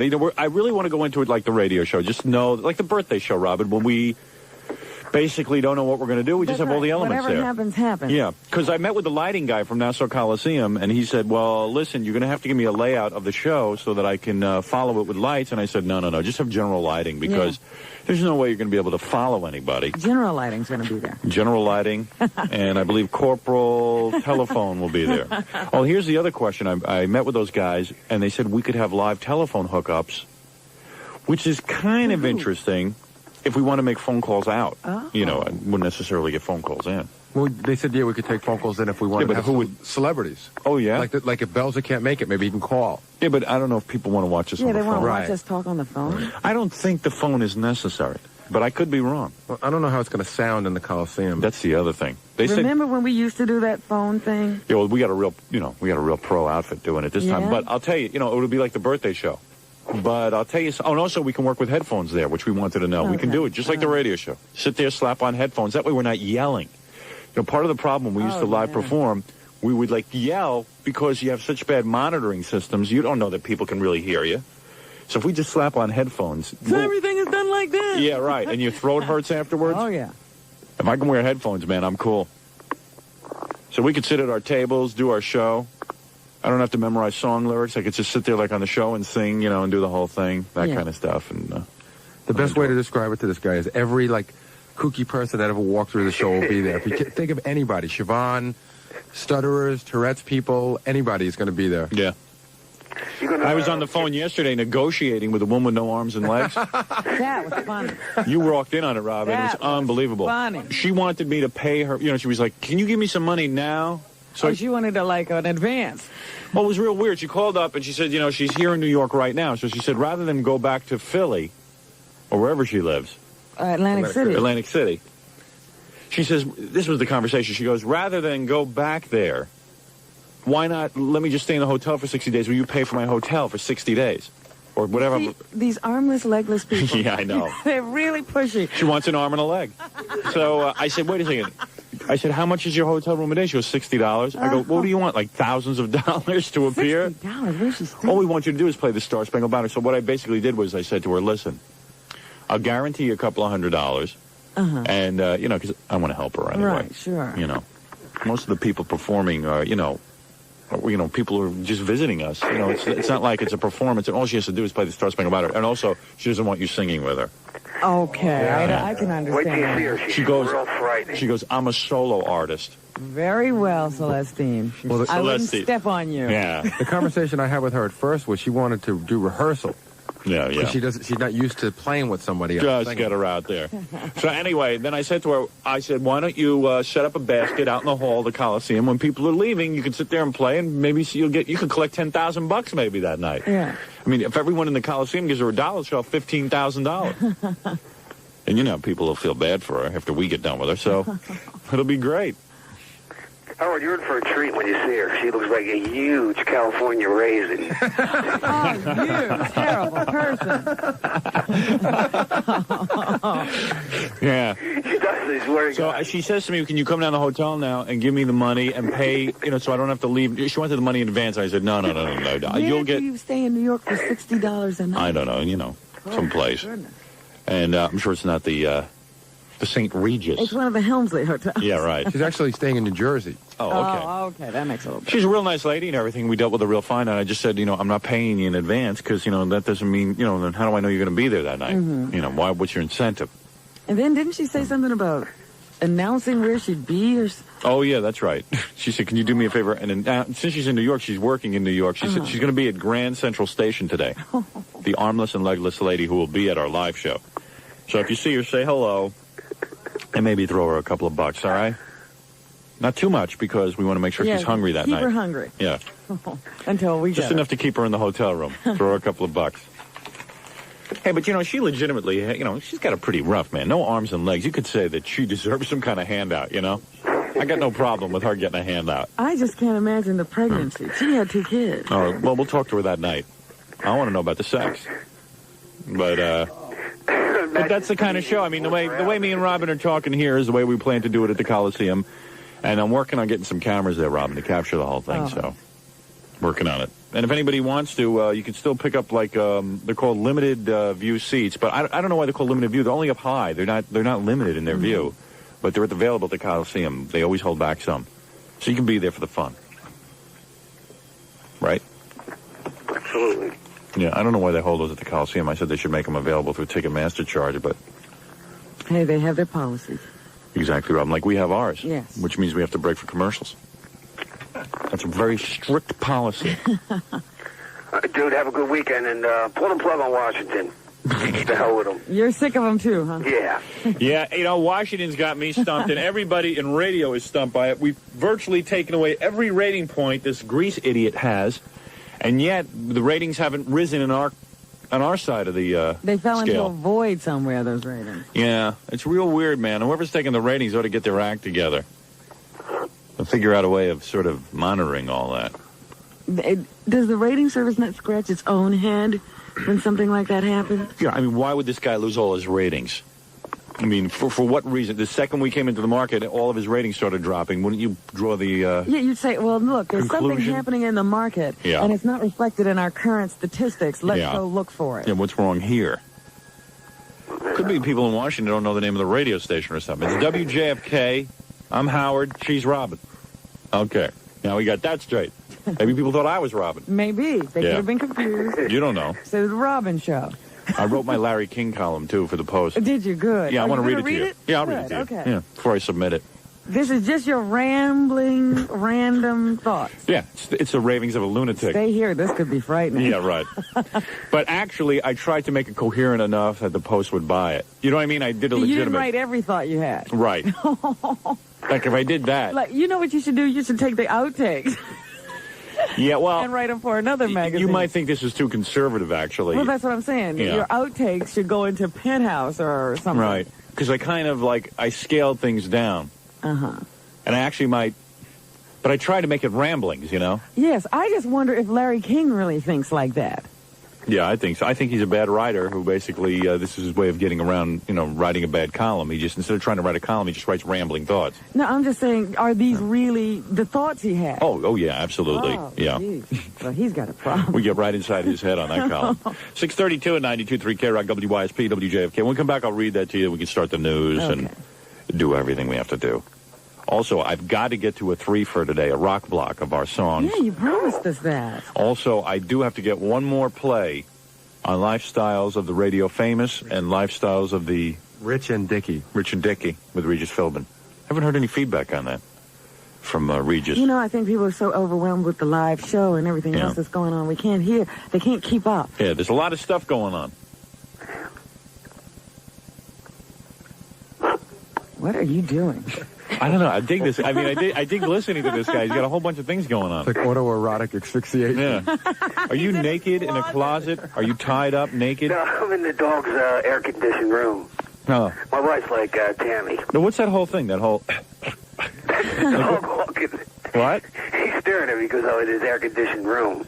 No, I mean, what's that whole thing you're doing on the phone like that, sort of like that? I was laughing. Oh, okay. All right, dude. All right. All right, take care. That's Barry. Okay, bye. That kid's kind of neat, actually. I want to see what he looks like at the Coliseum. I'm curious. Fascinating young man. All right, we'll be back right after... oh, look at that. I'm back at Red. I really know how to get back quick, don't I? I vow to you, my whole week off, I am not going to read one live commercial. You're not even going to think a sponsor's name. No, I'm not calling any sponsors. I don't want to hear from any sponsors. Got that, Wayne? All right. You and your adopted wife. Oh, gee. He didn't adopt his wife. She was adopted by her parents. Whatever. Anyway, it's Dial a Mattress. You want to get a mattress? Dial this number, MATTRES. It will cost you 60% less if you buy through Dial a Mattress than if you bought at a department store. Not only that, you'll get your mattress within 2 hours, and, listen to this, they deliver on Saturdays and Sundays, and weekdays up until midnight.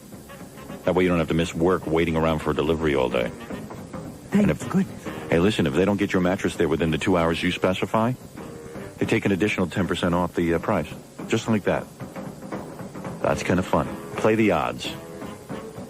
They're great. You don't pay until delivery. They have every kind of mattress you can think of. Simmons, Beauty Rest, Sealy Posturepedic, and Serta Perfect Sleepers. They have all kinds of bedding. They have beds, bunk beds, cots. You name it, they have it at Mattress, M-A-T-T-R-E-S. K-Rock presents the Budweiser 3. Live from New York. Ladies and gentlemen, Howard Stern. Uterine cancer. Okay, that's a favorite. You remember when you guys were all sitting around and we just started talking about how Superman George Reeves killed himself? Yeah. And then, you'd went into like a Ricky Ricardo bit. Right. We'll be replaying that. But the real big thing is we're replaying the Bon Jovi feud. The way the whole thing started, how you got upset that it did Scott Muni's show, and then we called John. That's right. And yelled at him for a while. And then we called David and Richie and yelled at them for a while. Yeah, that's a good show. And then following right after that will be a couple of days later, you guys sat around discussing the Bon Jovi parody, all the different possibilities. Right. And then remember the 11-year-old kid called in? Remember the first time he called in? He's the latchkey kid that lives at home. We made him go through his parents' drawers. Yeah, that was good. What else you got? That's all the first day? Wow. That's just the first day. Wow. We're going to replay... Even I'll have to tune in, Robin. I was going to say. We're going to replay A Christmas Carol with Fred the Elephant Boy, Tammy Tourette, and Quentin the Stutterer. That's a great one. That's a great bit. Geraldo, the bit, not the one that he was in, but the one we did, because later on in the week, Geraldo comes in. Yeah, Geraldo's like aligned himself now with Z100. I don't know what that's all about. Is he like there? Is he got some kind of deal going with them or something? I don't know. We don't hear from him anymore, do we? Did we used to contact him. We contact him. I think he still likes you. If we contacted him, he'd come here. Okay, good. Tiny Tim, the day we made Tiny Tim walk off the show. Oh, cool. Which is good. We haven't heard from him since either. Well, I'm going to call him for the live show. We'll see what happens. Oh, that'd be great. That'd be a great way to patch things up. Are we going to be... What did we do with him? Something to the name of Christ. What did we do? We blasphemed the name of The Jesus name Christ. of the Lord Jesus Christ in vain. You took the name of Lord Jesus Christ in vain. John, bring me in some order, will you, pal? So we have Tiny Tim. One of my favorite bits called Robin Uses Foul Language. We had to call the PMRC on her. Oh, that's a great bit. Whatever Happened to Nancy Culp, Miss Jane Hathaway, which was very funny. Yeah, that's good. Fred Smoking Again was a very funny bit. Oh, yeah, that was great. Tom Jones, David Brenner, a good Jew hater letter. The first time you ever called the Elephant Boy or the Tourette's girl. Oh, good. When Geraldo Rivera came in, and then we actually did the bit with him. And this one's also a big favorite. Lisa Marie got married. That Geraldo Rivera bit was a good bit. Yeah, it was very good. We haven't played that in a long time. Remember when Lisa Marie Presley got married to a Scientologist and you called the church? Had the guy on the phone for about a half an hour asking him about Scientology. Oh, yeah. If they believed in test tubes. Right. But he was a security guard, wasn't he? Yeah.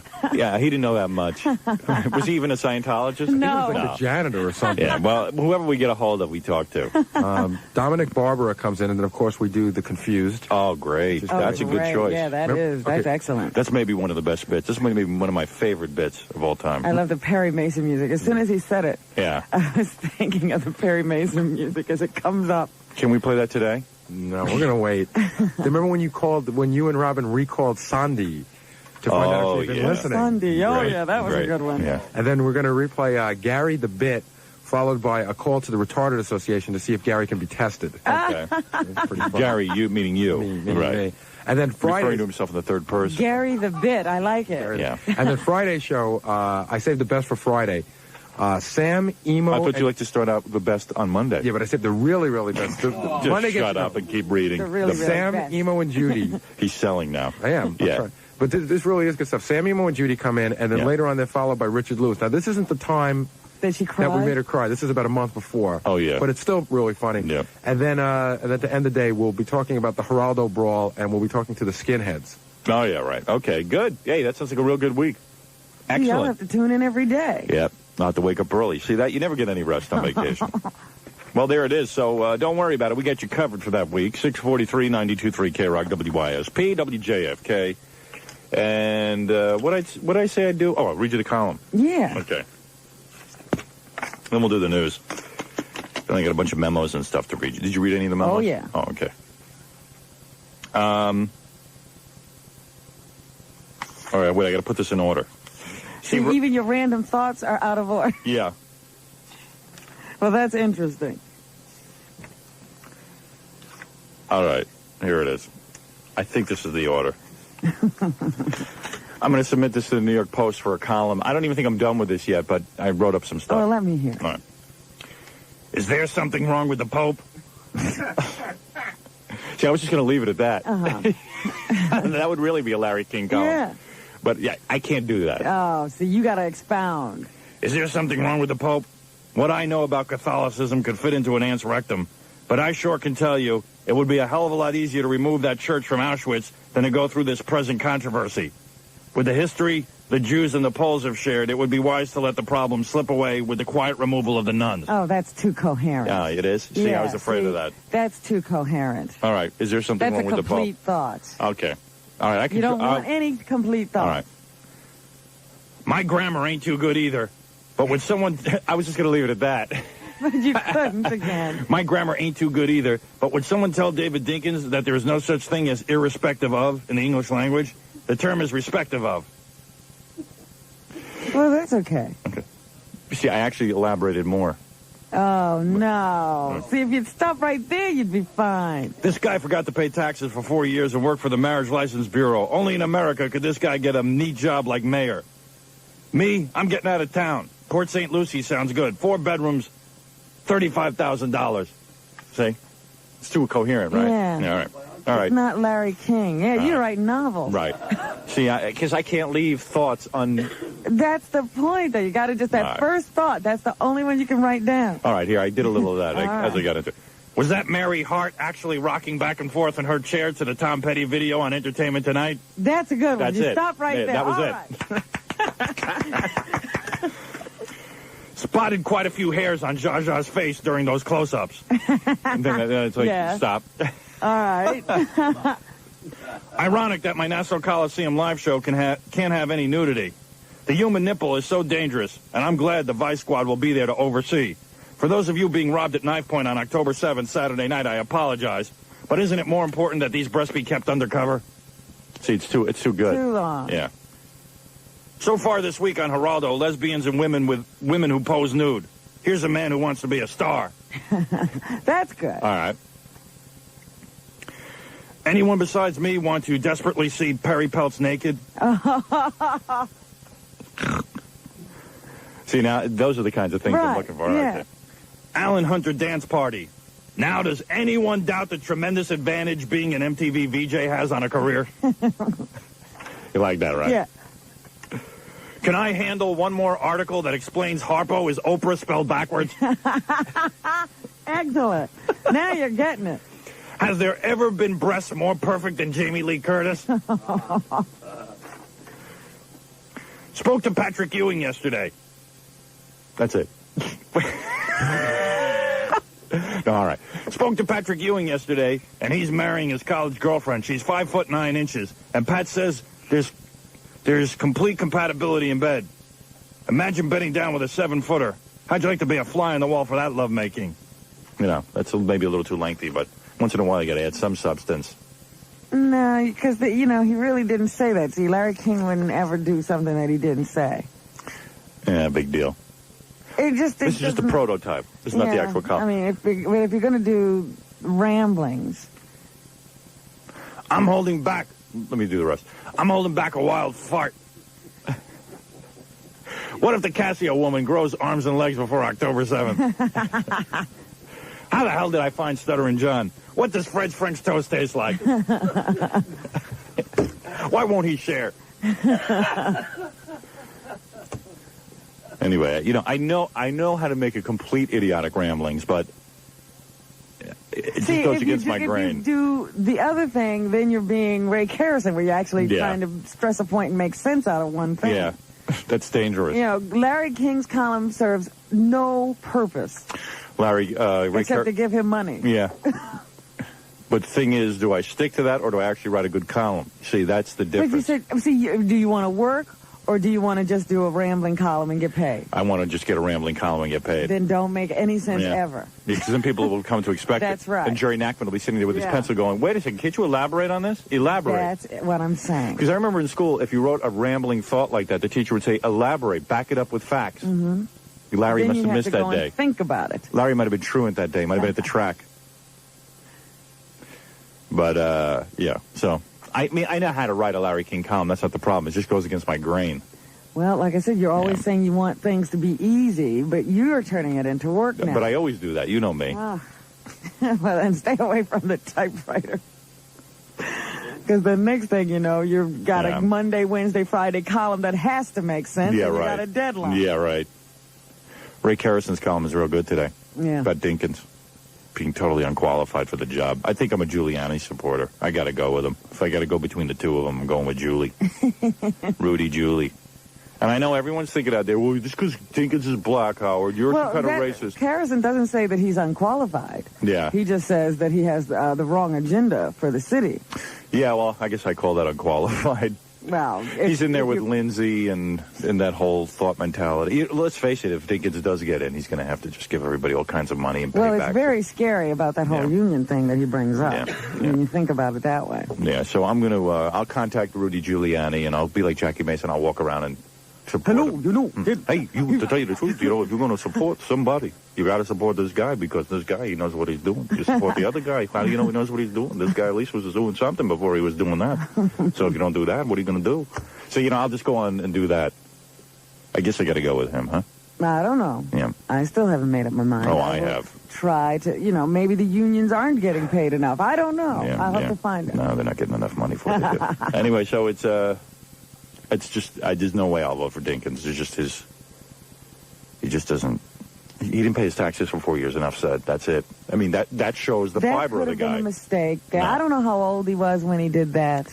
No way. People do make mistakes, Howard, and sometimes they learn from them. Yeah, I know that, but there's a certain cavalier attitude of someone who does not pay their taxes, and I'm not saying necessarily it makes him a bad person, but I don't want him running the government of this city. I just don't want him. You're supposing that it was a cavalier attitude. I don't know what the man was doing. I don't think it was a political statement. Let's put it that way. I don't think it was a political statement either. Yeah, so I just don't buy it. Does it mean it was cavalier? I believe it's a certain mentality. He doesn't pay his taxes and lets it slide for 4 years thinking he can get away with it. I think that's a certain mentality. I think it's crooked, and I don't think there should be a crooked mayor. The entire story. I don't need to know the entire story. All I need to know is that he didn't pay for 4 years. There could have been extenuating circumstances. Nothing's In other words, he was that out of touch that he didn't know April 15th was tax time. If you want a guy that out of touch at any point in his life, I don't care if he was 9 years old. I got a 6-year-old that knows I got to pay taxes. I mean, I don't want a guy who's that out of touch with reality. And let's face it, what's he ever done? And what's his agenda? But I could have said that about Reagan when he ran for governor of California. That's true. That's true. I don't know that I necessarily would have voted for Reagan with his background. And he turned out to be a good administrator. Right. No, that's whether true. you like his policies or not. Well, if I got to go between Giuliani and Dinkins, I like Giuliani's background better. I find him to be educated. I find him to be I have no idea what he plans to do with the city. A little less. What does he plan to do with the city? I'll bring everyone together. Oh, stop it.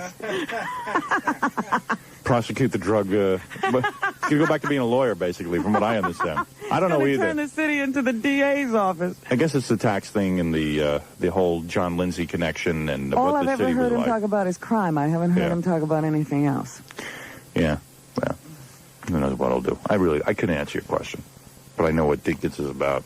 Well, see, you're being very reactionary, and I don't ever act in that manner. Well, you're very professional. I'm not reactionary. I am. I know that. Yep. And I know what I'm doing. You do what you want. I know what I'm doing. I will make an informed Not that either of us can even vote in the election. Or can you vote in it? Yeah, you can vote in it. And once you vote in it, you won't vote. You're too tired. I'm too tired. Yeah. I don't like politicians, it's true. There you go. I'm rather jaded. Politician. I don't like Fred, let alone politicians. 652 92.3 KROC WYSP WJFK. Fred, I love you, man. Take it easy, huh? God, he gets so insulted. So there's my Larry King column, you know? Yeah. All right, 6:53. Let's come back to the news so we can get started on all the other junk we got to do. All righty. Right after these words. Hi, I'm Andy Bloom. The other thing is he's not funny. He had no sense of humor. Right. And then he's even going as far as trying to get Gary to go with him. Like, that's going to make him a personality. What a yonkel. God, I love guys like that. So then, when we saw him in California and asked him to come on the air with us, I guess he really thought we were going to be pals or something. Because remember, he was like all excited. Because if I was him, I would have stayed away from me, quite frankly. He obviously didn't understand anything. No, but that shows you why he's such a bad radio person. Right, he just didn't get it. So when he got on the air with us, I just said, hey, man, what did I say to him? I don't remember. Oh, you said, hey, so how does it feel? You ripped off my whole act. You got my insignia. You're basically stealing my ideas, and you're doing them in Los Angeles. How does that feel? Yeah, and what did he say? I have to leave? I'm doing a show now, Howard. Yeah, I'm doing a show. Well, you're not doing a show now. Why don't you answer my questions now? You can call in now, too. I would like to talk to you. I'm going to ask how it feels to try to be me. What's that like? What's that like?